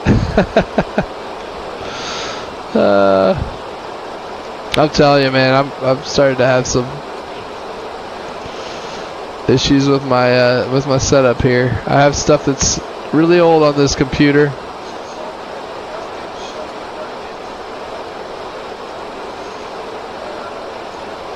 And OBS, I use the Streamlabs for streaming. It updated the other day too, and that and the driver for my headset, and it was like something is not communicating properly anymore. So, all right, there we go. Now we have the website. I don't think you can see the bracket. I am sorry. Here's the bracket. So you can see Nashville, Ottawa, winner plays Miami. And it's probably going to be Club America is our chance to go and play in Mexico City. And then Tigres down here in the lower side in Monterrey. Potentially you could have a semifinal match out in Monterrey. And the championship, I mean, Toluca is really good.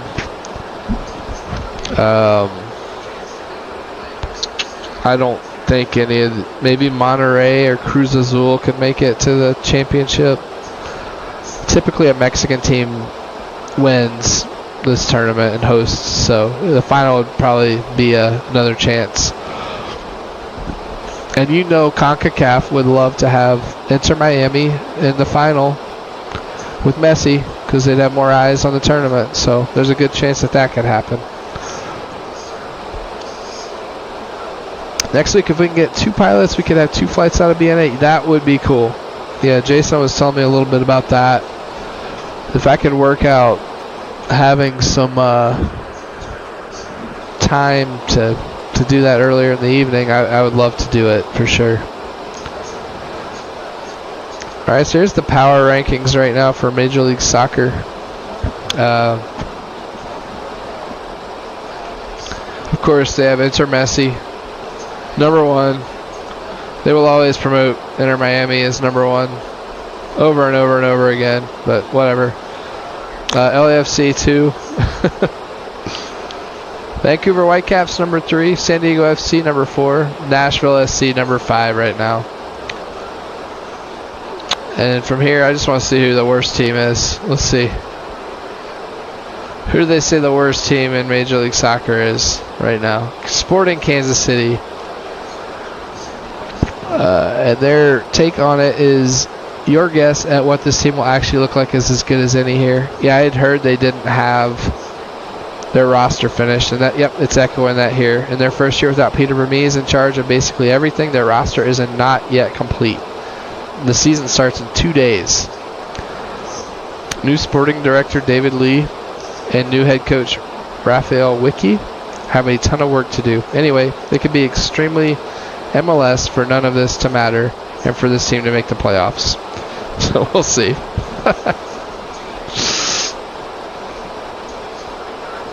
It could be like that Invincible movie. They just have people in Kansas City come and try out for the soccer team and say, here you go.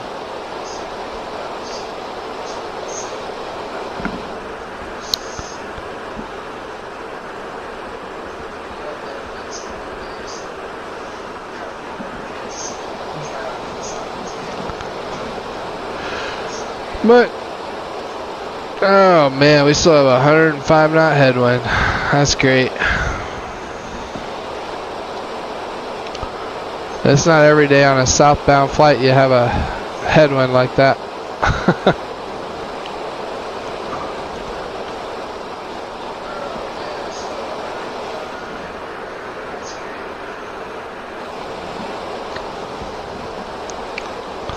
I'm trying to see what cities we have out here. There's a pretty good sized city just to our...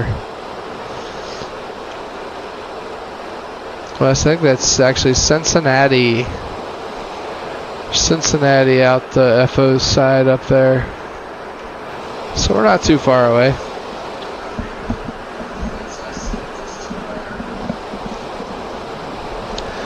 Yeah, Sean, I was going to let you know I didn't have any trouble at all with the A cars tonight, so I'm not sure what the deal was last night, but yeah, it seems to be working fine. I did the exact same thing tonight that I did last night without any issues.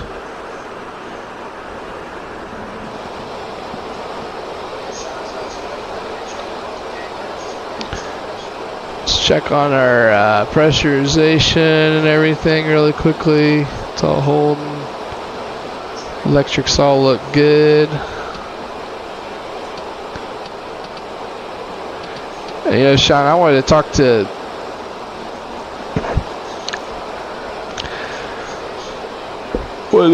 to Jason about the Mad Dog and potential of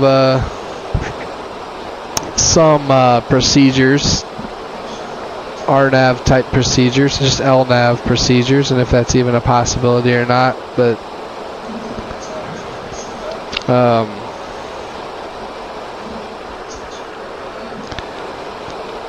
don't know, because yeah, like you were saying, I think that's wise to be looking at taking the 7-3 down to Central America if we do go there, just because a lot of the ground-based navigation for approaches is disappearing, even in these other parts of the world. So it's like all you have are RNAV approaches. And yep, found out after that flight to Guayaquil, Ecuador, that we can't fly RNAV approaches in this plane. So oh well.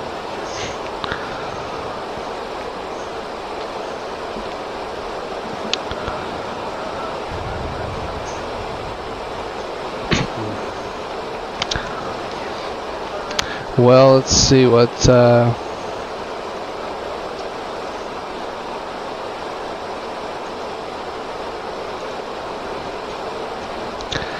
yeah, Sean, do you have, are there any MD-80s certified for RNAV? Yes. From what I was doing a little research on it after that. Stand by. Contact Indianapolis Center 134.0, Riptide 5823, bye-bye. Yeah, look at Clint, man. Center, Riptide 5823, flight level 300. Riptide 5823, Indianapolis Center. All right. Yeah, I did see it. There are some MD-80s certified for RNAV, and I think I was reading, there are quite a few operators that do just you can only fly at LNAV meds, and then you use, vertical speed to set your descent rate. Almost like a CANPA approach, constant angle non-precision approach you can do. And then, if you don't see the runway by the MDA, you're out of there, but on a mist. But Contact Indianapolis Center 124.225. Contact Indianapolis Center 124.225, riptide 582. that was a short stay. Indianapolis Center, riptide 5823, flight level 300. Riptide 5823, Indianapolis Center, roger. But yeah, there are some apparently. I think Jason had said the main problem with this plane is that Leonardo had said that they didn't build this plane for RNAV approaches when they programmed it, or definitely not the VNAV portion. But I wasn't having serious issues with the LNAV portion either, other than entering a hold. I can't really enter a hold well on its own, but that's not that big a deal. I mean, you can just switch into heading mode if you want to keep the autopilot on and do it manually, or well, it's not manual, but a lot more pilot input, and it'll bring you around. But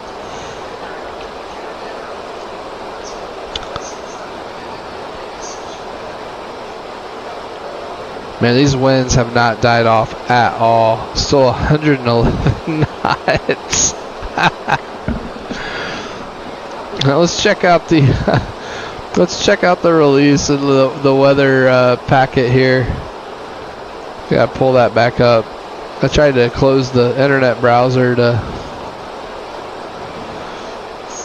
Here, I'll bring it back up in just a second. Let me.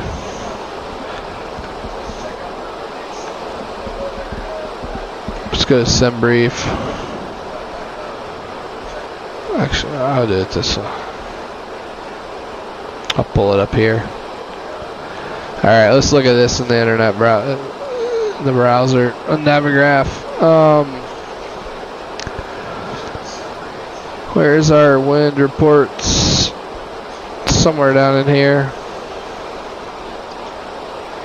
Well, you can see the plot there. I mean, the winds are just screaming all through the eastern U.S. right now.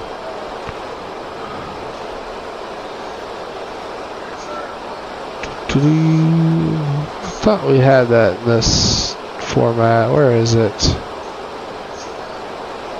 Maybe not. Maybe it just did the charts. I thought it had it in here. Yeah, there it is. Yeah, so we're at 300. Yeah, it gets a lot worse when you get to 320, 340, 131 knots right now. That is brutal. So that's why we're staying at 300 for now. It doesn't get any better as you climb tonight.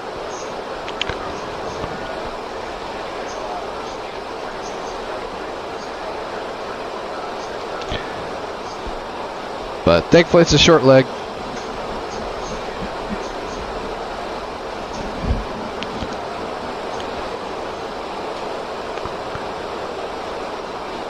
Well, let's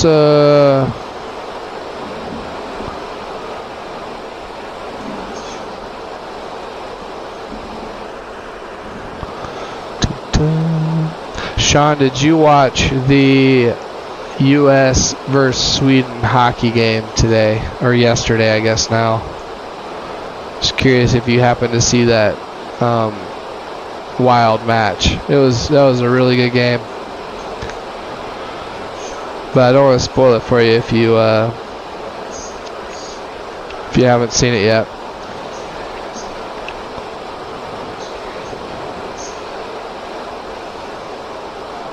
Just curious if you did.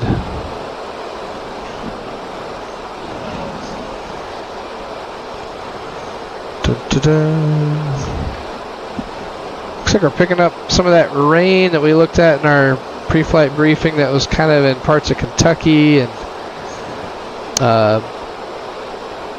north of Tennessee and northern Tennessee.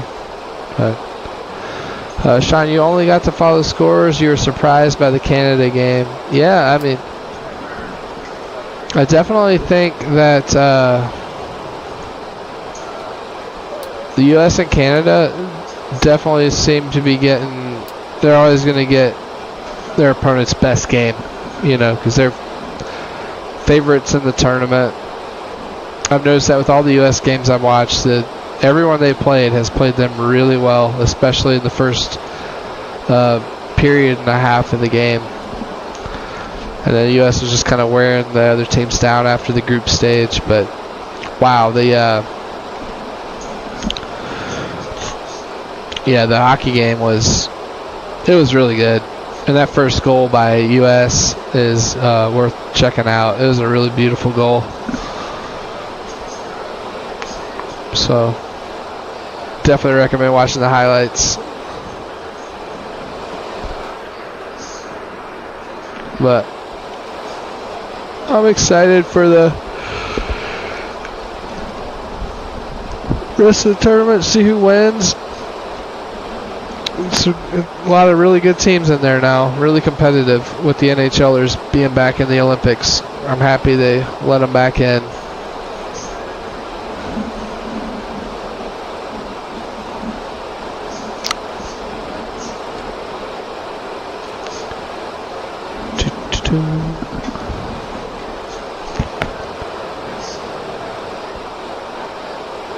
Well, I guess there's a chance tell you about another. I always have some odd projects going on in the background all the time. Always kind of working on little things, and one of the things I was doing is I have an aviation story that I've been putting together. And it's called Where the Air Ends. And just to give you a little background on it, it's about a guy who owns a aircraft out in Idaho. Those of you that have seen Bears and Beans, you'll be familiar with the airports in McCall, Idaho. But he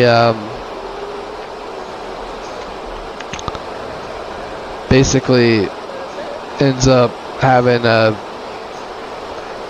finance crisis with his airplane. Like, he's going to lose the aircraft to some investors and banks. They're trying to buy it and buy his operation out of McCall. So what ends up happening is it ends up giving him some extra pressure, and some things happen. But maybe since we have this massive headwind, I might read a little bit of the prologue for this book. I have it all ready to go. I don't know if I'm going to publish it or not, but here's the prologue to Where the Air Ends. And this is before the numbers broke. Well, let's just go.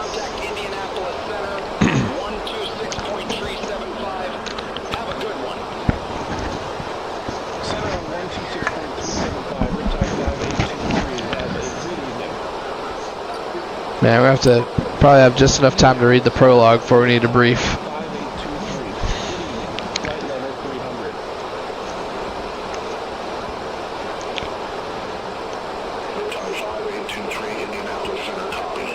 Alright, cool.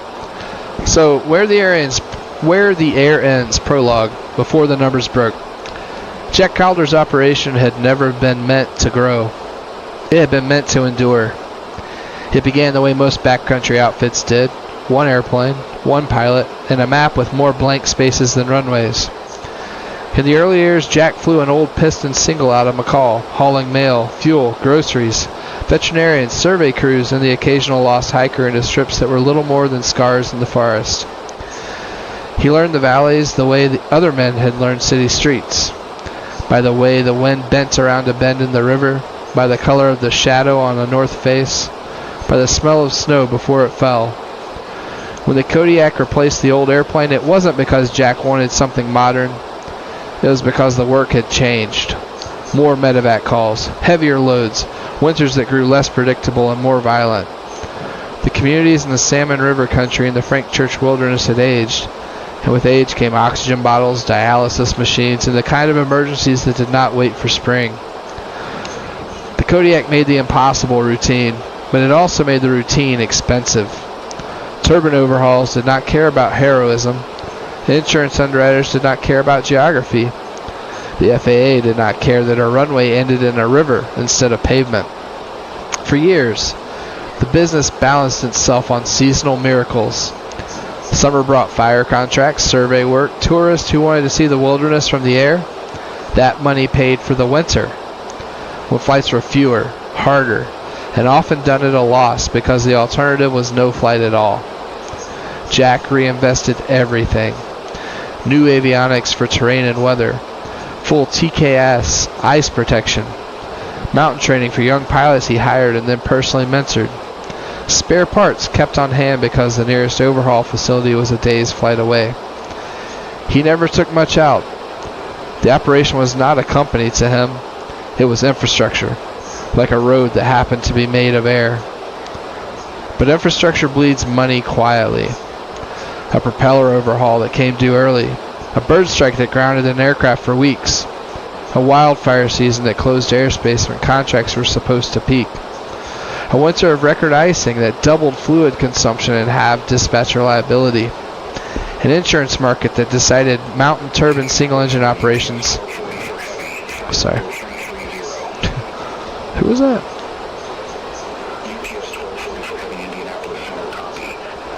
Alright, I'll continue. An insurance market that decided mountain turbine single-engine operations were suddenly a category of unacceptable risk. Each event alone was survivable. Together, they hollowed the reserves. The line of credit at the local bank had always been the safety net, the thing that smoothed the space between paying for maintenance now and being reimbursed for medevac flights months later. But banks, like weather, grow conservative when patterns change. Regulators tightened. Capital requirements rose. Risk models that had never seen a canyon decided that single aircraft, single base operations in extreme terrain were fragile by definition. The loan officer who had once flown with Jack and shaken his hand across the counter now spoke in the language of committees and exposure. The operation was still viable, he said, just not financeable in its current form.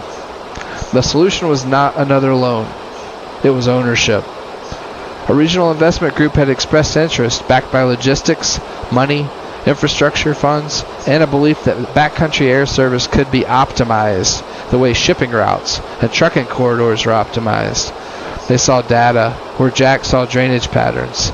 They saw utilization curves where he saw winter shadows and rotor zones. They saw an asset that could be scaled, standardized, and, where necessary, pruned. The bank preferred them. They had capital. They had models. They had the kind of balance sheet that satisfied examiners. What they did not have was history in the canyons. The offer was framed as a partnership. The reality was a takeover. Majority control in exchange for assuming the debt, injecting working capital, and, air quote, professionalizing an operation that had grown, in their words, too dependent on individual judgment and too tolerant of unprofitable routes. Unprofitable in this context meant the strips where only 3 families lived, the winter flights that never covered their cost, the medevac runs reimbursed slowly or not at all, the places where the only return on investment was that someone survived. Jack understood the math. Insurance, maintenance, compliance, fuel, training reserves. None of them cared that the work was necessary. They only cared that it was paid for. And the margin between what the backcountry could afford and what it cost to serve, it had finally collapsed. The bank did not threaten, it simply set a date. If new capital was not in place by the next maintenance cycle, the credit line would be withdrawn. Aircraft financing would be called. The operation would be forced to sell anyway, piecemeal, grounded, or to whoever was willing to assume the risk at salvage value. The investors offered a cleaner ending. They would buy the company whole. They would keep the airplanes flying. They would keep the name, but not the autonomy. Not the routes that did not justify themselves. Not the freedom to launch on judgment alone. Jack left the meeting and walked out onto the ramp where the Kodiak sat warming in the thin Idaho sun, its wings still streaked with the faint residue of de-ice from the morning's flight. The airplane was ready. The pilots were ready. The mountains were waiting, as they always did. It was the balance sheet that was no longer willing to be brave. So that's the end of chapter, or the prologue, and then chapter 1's next, but I'm not going to get into that tonight because we have our flight to worry about. But yeah, that's a flight, that's a book. It's all done, the rough draft, but I might, I'm trying to figure out how to, I don't really want to make any money off of it or anything. I just want to share it. That's all. So I might somehow find a way to share it through YouTube, or I don't know. We'll see. I do not have a voice to read the entire book, though. I can tell you that. My voice is almost shot as is tonight.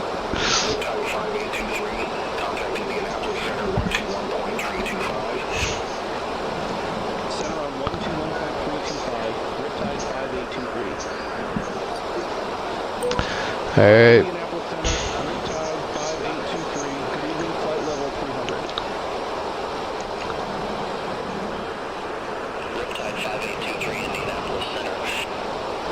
Man, it is so dark out there tonight.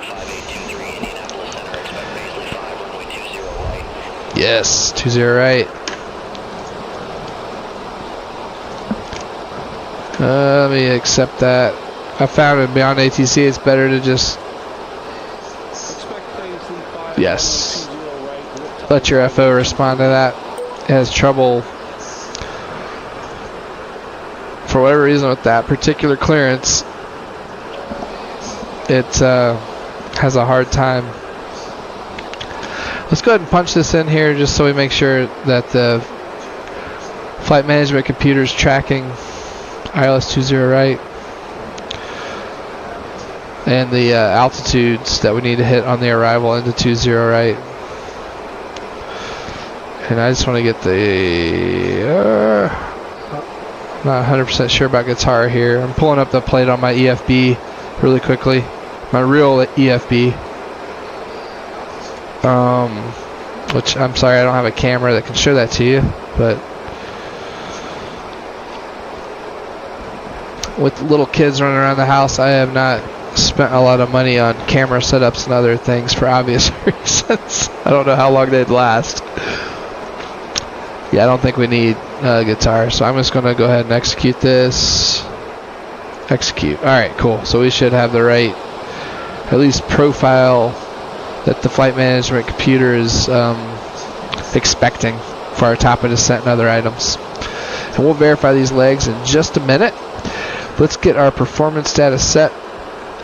So we now know we're landing 20 right into Nashville, which is good because the ramp we park at is on the west side of the airport also, where 20 right is. Let's see if we can get some weather. I don't know if we'll be able to pick up the ATIS yet, but we'll try. 135.1. Just the frequency. I can hear it.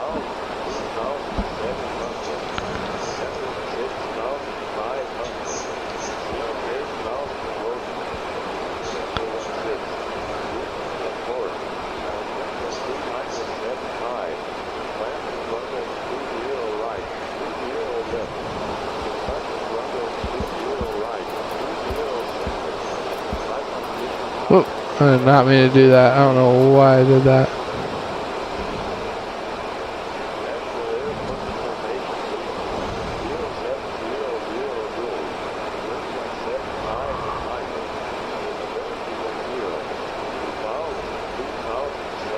Alright, so it's VMC right now. That's good. That is good. We had that temporary in the forecast. I think it was some of those rain showers coming through. But okay, so winds are 175 at Niner,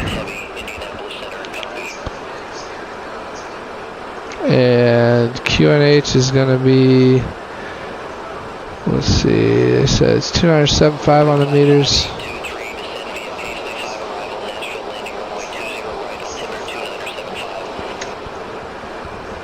Alright, descend via Paisley 5 arrival, Nashville landing runway 20 right, altimeter 2975, riptide 5823. 16, alright, auto brake's going to be medium, landing weight, before we forget, let me punch in our bottom altitude for the Paisley 5. We're landing on 20 right. It is 6,000 at Redneck, so I'm going to set that in. Just set that in and we'll finish our performance. Alright, 6,000 set and armed. We're still looking at 20 miles to top of descent. Planning to land with 10,800 pounds of fuel. Zero fuel weight was 106.4. So that's what, 117.2 for our projected landing weight. So I'll put that in here into the EFP. 117,200 pounds. Let's calculate, see what we get. The RF40 is 131. We'll add 5 to that, so it'll be a 136 for our V approach speed. And let's get our airspeed bug set. That's all good. We can get our speed cards out here just so we have it. We said 117.2 is our planned landing weight, so I'll put 118 for the card so we have a manual backup in case we need it. And let's go ahead and start setting up for the approach here. Should be able to pull it up for you all also. See ILS 20 right. There we go. So 111.3, our localizer frequency. That's set. Yep. Let's see. Final approach course is 201. Let's get that set. 201. And 201. Alright, well, let's brief this, and let me set the DA. DA is 778. I'll just set this in. We could have those rain showers come in and turn this into a IMC conditions, but that's set also. Okay, let's start with looking at the arrival fixes.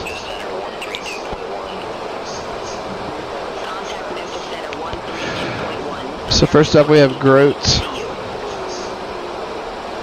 at flight level 220, which that is not in here for some reason. Don't know why.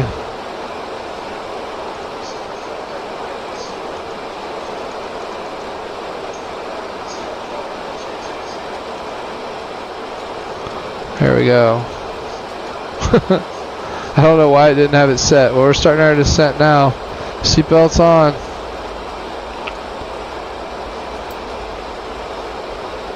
Got the speed brake out. This Mad Dog can drop too, let me tell you. Alright. So it wants us to Grote at flight level 220. We'll make it. Cool thing here, let's check out our descent page really quickly. We're only 400 feet high, so we're right back on profile. Flight spoilers back in. Alright, so Grote, flight level 220, we got that corrected. I don't know why that wasn't in there. Paisley at 280 knots between 15 and 19. Crap. at or above 12,000. Dang.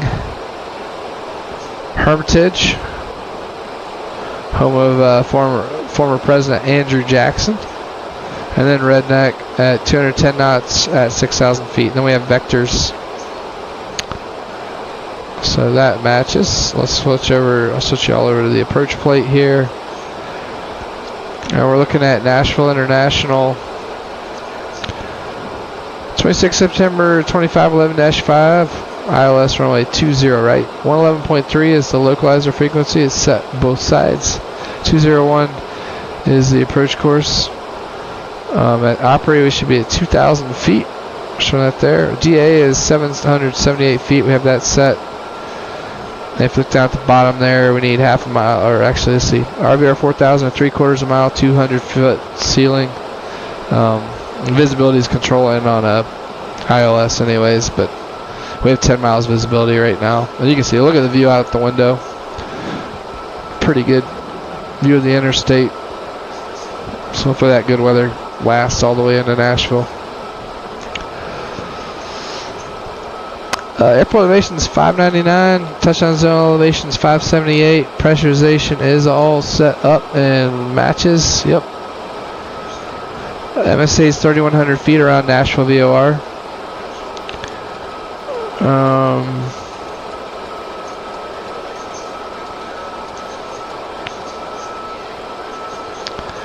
On the way in here, I'm looking at the notes. Nothing that should really affect us. It says there's a rail PAPI on the left for runway 20 center. So just make sure we're lined up with the right side. Localizer should help us with that. So after the Vectors, Hickory, we should cross at or above 4,000. Yep. Opry, 2,000. That's our final approach fix. And then 20 right. Published miss is a climb to 1,200. Climbing right turn to 4,000 on a heading of 300. And outbound on the Nashville 270 radial to Bevy and hold. And that's what it's showing. Let's check our hold fix here. Bevy 090 inbounds. Right hand turns, that all matches up. That's a radar fix. Okay. Highest obstacle out in the area. See if I can pull this up for y'all. You can see the tower up there, 2,049 feet. That's the highest obstacle. And if we get to land, switch to the airport diagram here. If we get to land, it's always an if. It'll be a right-hand turn off. Alpha 2, short taxi and Charlie, Alpha 2, Alpha, Charlie 2 to the south cargo apron. And that's all I've got. And we'll be at 18,000 here pretty soon. If you have any questions in the chat, feel free to let me know. If you see anything that's out of the ordinary, speak up. You're part of the crew too.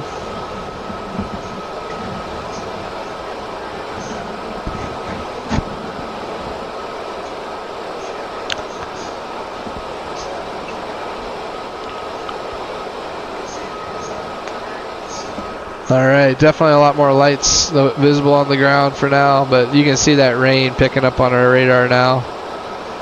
Just as we head into southern Kentucky, northern Middle Tennessee.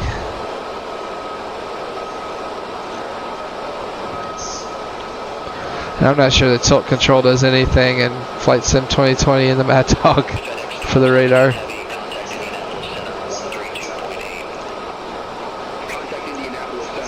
Man, we are out flying with the freight dogs. I think I heard that one Delta flight.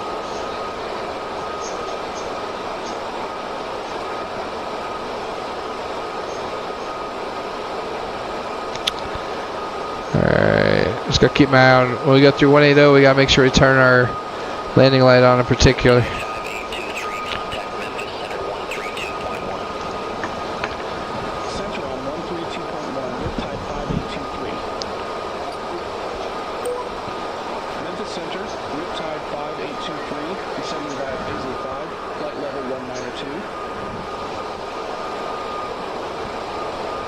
Riptide All right. I know we're getting close. Talking to Memphis Center.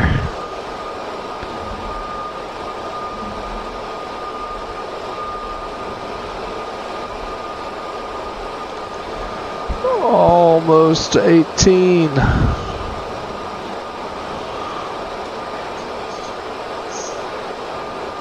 Alright. Now the A cars won't get mad at us. There we go. Get our lights going here. Logo light on. Engine sync off. Let's go over here. Get our hydraulic pumps back on. And I think I forgot to get this set. There, it'll be on medium. Just have that standby ready to go. Alright. Descent check. Engine sync. I always make sure I look at the switch and point at it. Yep, off. Pressurization set and checked. Yep. Hydraulics on high. Let's go double check that again. Yep, on high. Altimeters. What, 29 or 75?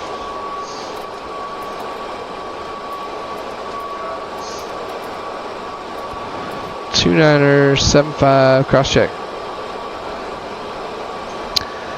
And landing data and airspeed bugs set. Descent check complete.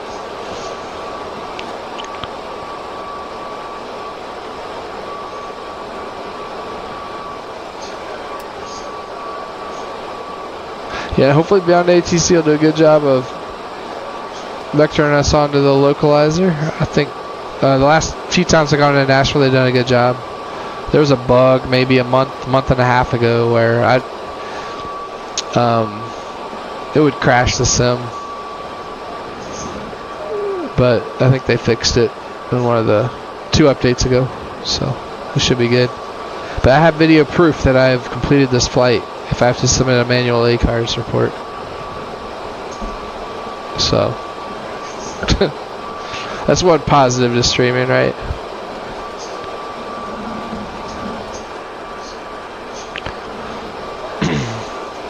But boy, this Mad Dog sure is a lot of fun to fly. I gotta say, Sean, yeah, I understand why we need to use the 7.3, but it'll be kind of sad to not take this old bird down to Central America, you know? Good evening, flight level 370. FedEx 52 Heavy, Memphis Center, roger.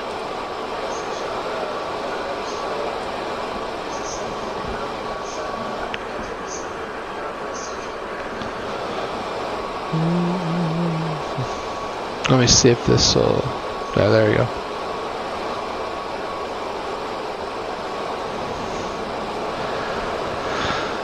Alright.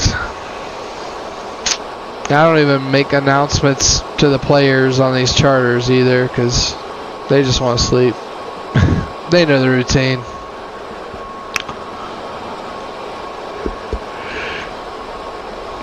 But if it was a passenger flight, we would have made the announcements for sure. Contact Nashville approach 1935. Contact Nashville approach, Riptide 5823. Nashville approach, Riptide 5823. 13,500 feet, we have Lima. Riptide 5823, Nashville approach. Good evening, altimeter 2975. Expect the RNAV Zulu runway 20 right via RNAV. No, we can't do RNAV.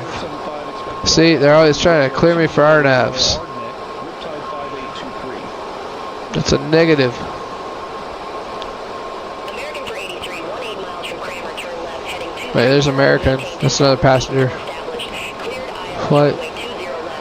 Jetzt durch Charlie Südoststream, got light. Turn left, heading 230, 2,000 feet until established. Cleared ILS runway 20 left. American for 83. Riptide 5823. I'm going to request an approach change. Riptide 5823, roger, stay approach. ILS 20 right. ILS runway 20 right, riptide 5823. Riptide 5823, confirm new approach ILS runway 20 right. Affirmative, riptide 5823. Riptide 5823, Nashville approach, altimeter 2975, expect radar vectors for ILS runway 20 right. All right, that'll work. 2975, expect radar vectors for ILS There we go. runway We're all set up. Riptide 5823. I'm sure the RNAV is fun, but can't do it. We can't do it. Not right now on the Mad Dog.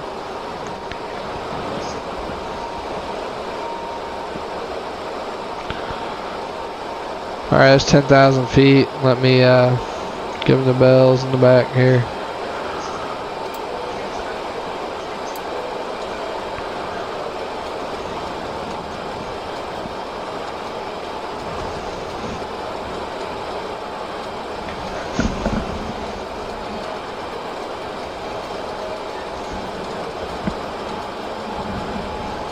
All right.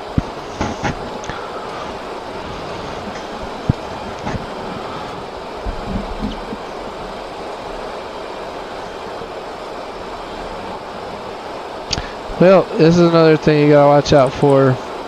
Sometimes when it levels off at 10,000, it will start to miss the.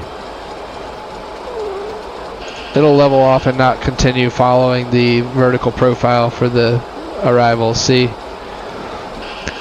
I've got us down with the flight spoilers. We are now 900 feet high. We're in the clouds right now, but it's 11 degrees on the rat, so we're still good. It's warm enough. Shouldn't need any ice. Here's some of those rain showers. You can hear the rain. Alright, we're right back on profile now.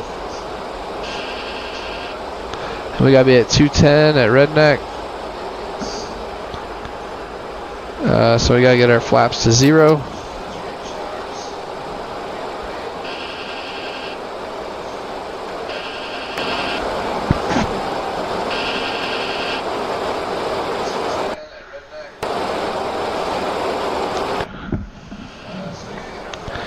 Alright, Sean, yes, I did get the Hamilton scenery, so if you watch the beginning of the stream, you'll see a little bit of the Hamilton scenery. It's a nice one.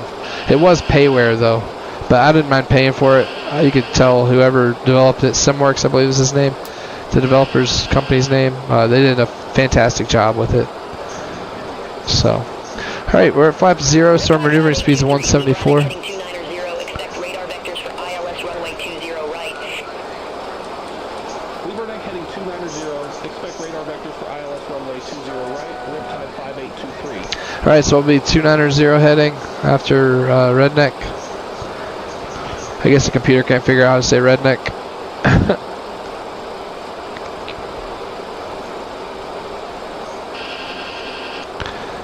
Alright. But yeah, Sean, it was a really nice scenery. And I'll probably plan to install it when I get the new computer, because well,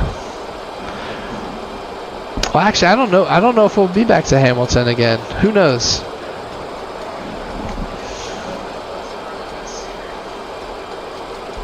All right, there's Redneck heading 290. For 83, airport is at your 12 o'clock 9er miles. Report the field in sight. We have the field. American for 83. American for 83, cleared visual approach runway 20 left. Cleared visual approach 20 left, American for 83. All right. American Force 83, contact Nashville Tower 8.6. Over to Tower 118.6, American for 83.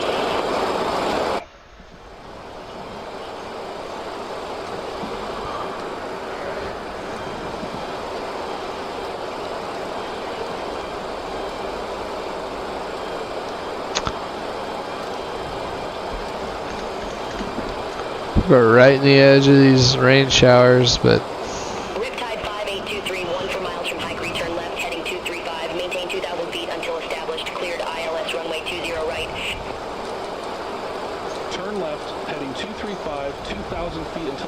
approached, cleared ILS runway 20 right, 2000. 5823. Alright, so we need to go from 6,000 to 4,000. It's 6 miles. Is that what we need for a 3-degree path, and we're ground speed. Yeah, about 1,000 feet per minute or so. I'll give it a good 1,200. Oh, great views here in Nashville tonight. Yeah, it's going to be VMC for our landing. I have the airport. I believe I have the airport in sight out there. About 11:30. We're clear for the ILS.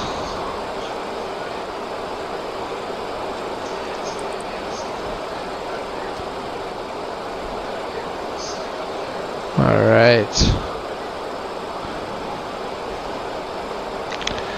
I'm actually going to reduce our vertical speed because looks like we're a little below the glide slope. We'll have to slow some, but there's no point in getting too low. Altitude is your friend when you're flying.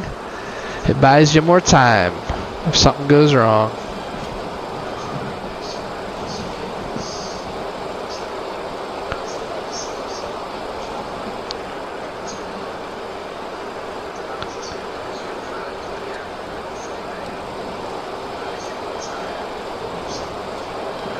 Alright, 111.3. We flip this over to the approach plate for you all.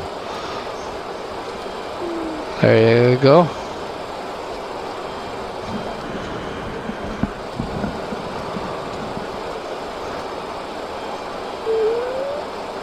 Which I was reading the other day, I think they're talking about making Nashville a Class Bravo airspace in the near future. So we will see. There's a lot more aircraft coming into here on a daily basis now.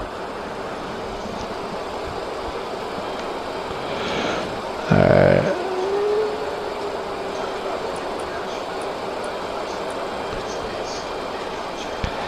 I'm just going to take us at 500 feet per minute. I don't want to get too low. I think terrain's our main threat at this point, not the weather. We have the radar on the first officer's side in case we need it. Clint, get your display over to map if you don't mind.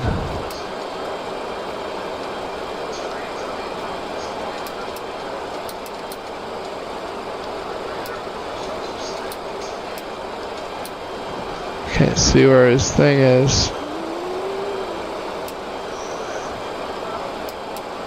There you go. Poor old Clint. Runway's in sight. Going to the right side. 2,500.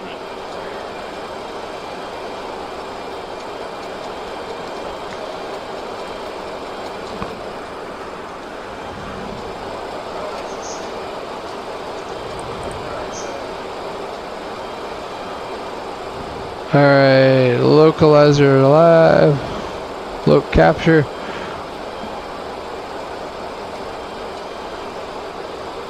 I'm not painting any aircraft on the TCAS, that's good. Oh, we had that one American flight going in ahead of us. I think they're out of the way.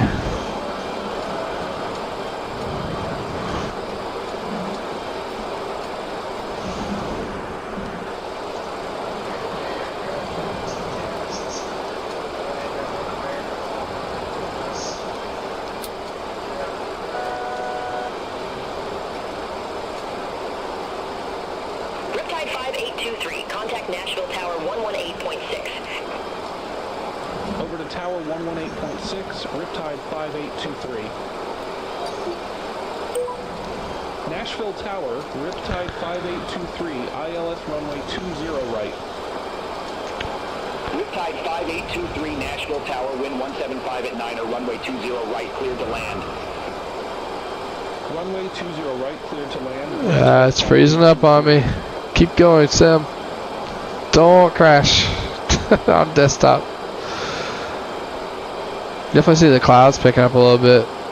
Right as we're getting a little closer to the airport. Well, hopefully This will start running again. There we go. Awesome.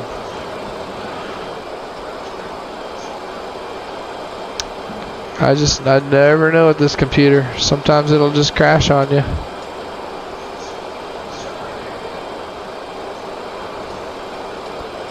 Alright.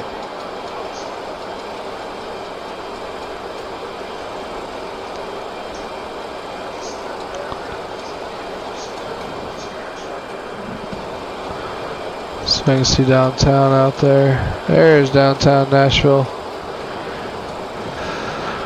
Well, I'm sure that Broadway is still crazy, even though it's 1:30 in the morning.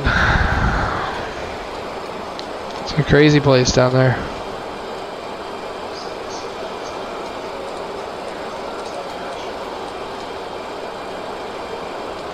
Alright, there we are at 2,000. I'm going to slow us back to our approach speed now. We're almost to the final approach fix. 136. Gear down, flaps 15.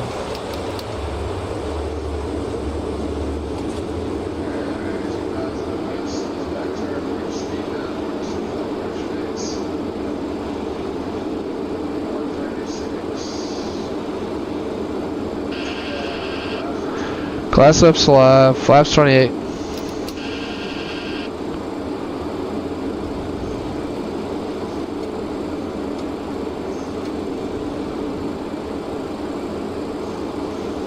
There's speed checks, yep, flaps 40.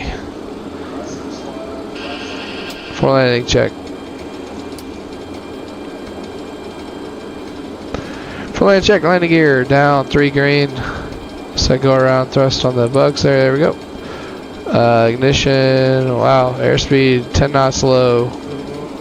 It's correcting. Here goes the pitch down. Alright, let's start that checklist over again. Before landing check, landing gear down 3 green, ignition, hey, set, spoilers, ABS, armed, medium, flaps and slats, 40 set. Before landing check complete. Alright, here we go. Autopilot is coming off. Auto throttle's off. My throttles, my controls. I'll hand fly this sucker in here. 1,000. Hand fly this mad puppy. 5 knots slow. Correcting. Got pretty good headwind up here. 16 knots right off the nose. Just floated in like a kite.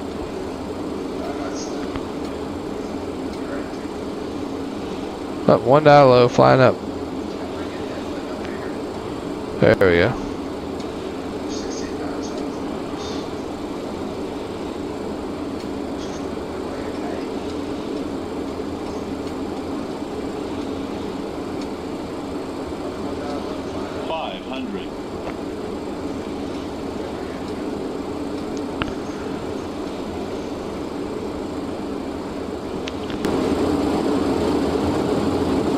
On me. 400. Man, that makes the landing so much more difficult. 300. Reducing vertical speed.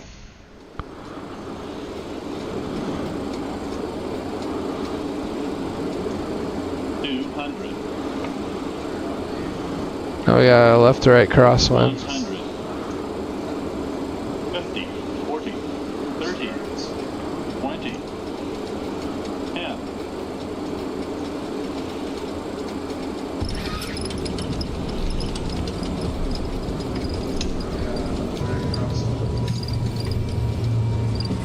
Close blades and reversers. And now it's still the reversers. Hide the brakes.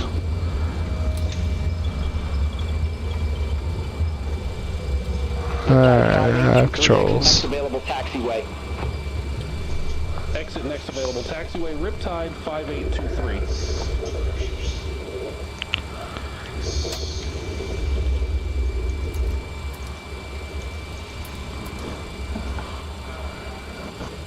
I am bothered ground on the MD-88. You know what I forgot to do? I forgot to set the parking for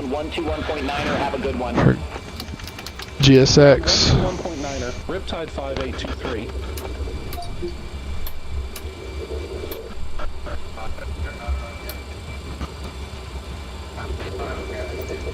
I'm not even gonna talk to him. Is it always screwed?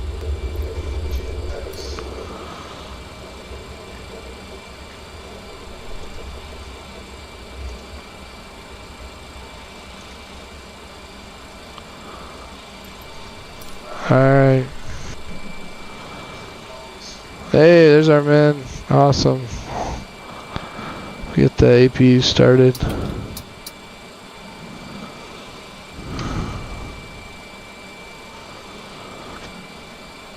Hey, ground, we're already parking. Aircraft calling for taxi instructions, say call sign. Nope. Aircraft calling for taxi instructions, say call sign. Yeah, I'm not gonna fool with that. Alright, yeah, sometimes AI controllers, I don't even bother with. They don't recognize the parking spot over here, then I don't know. Human, you could tell right away. It'd be easy. Aircraft calling for taxi instructions, say call sign.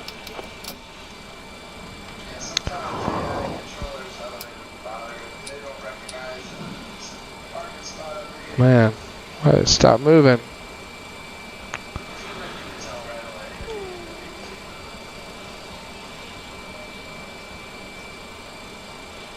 Riptide 5823, Nashville ground.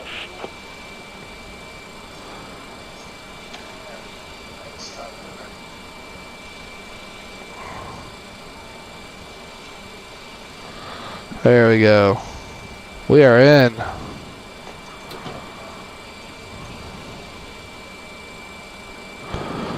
Riptide 5823, gate November, Oscar Papa Echo does not exist at this airport. Please select another. Alright, please cut engines. Okay, good. Alright, we are here. Let's get the APUs looking good. Let me get the APU generator on. Let's kill the engines.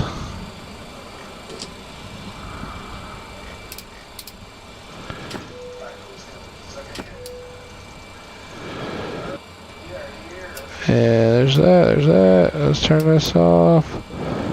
Let's get this spoiler. Yep, all in town. Riptide 5823, All right. unfortunately, gate November, Oscar Papa. Alright, I'm just going to change frequency. I don't want to listen to him continuing in his AI loop. Alright. This. Request deboarding.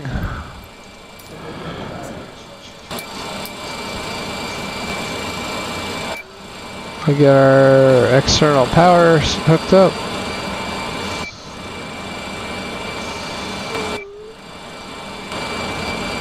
Probably gotta be out of flight mode first. Yeah. Well, we don't want the stare. Nope. GPU.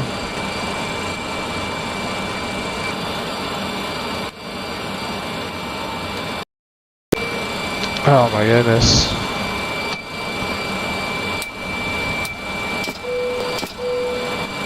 There you go, Jason.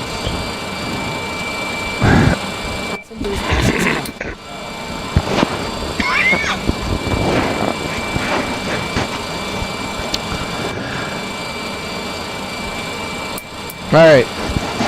Parking check. Parking brake set. 5 sights up. Lights out. Fuel levers off. Hydraulics are on. Flap or beacon off. Oil hydraulic quantity. We have 13, 13, 9, and 8. Let's check. Parking check complete. Write down our fuel amount here. We have 10,450. That way I have it. And they're starting the deplaning. Well, let me submit the ACARs. Make sure that goes in accordingly, and then we'll be ready to wrap this up. File the flight. And the sim crashed. Well, we finished the flight. Well, thanks for joining. It was fun. Hope y'all enjoyed the flight as much as I did. It was a good time. For now, VRF Simmers signing off. Hopefully I'll see you next time on a new computer. No C crashes to desktop. And even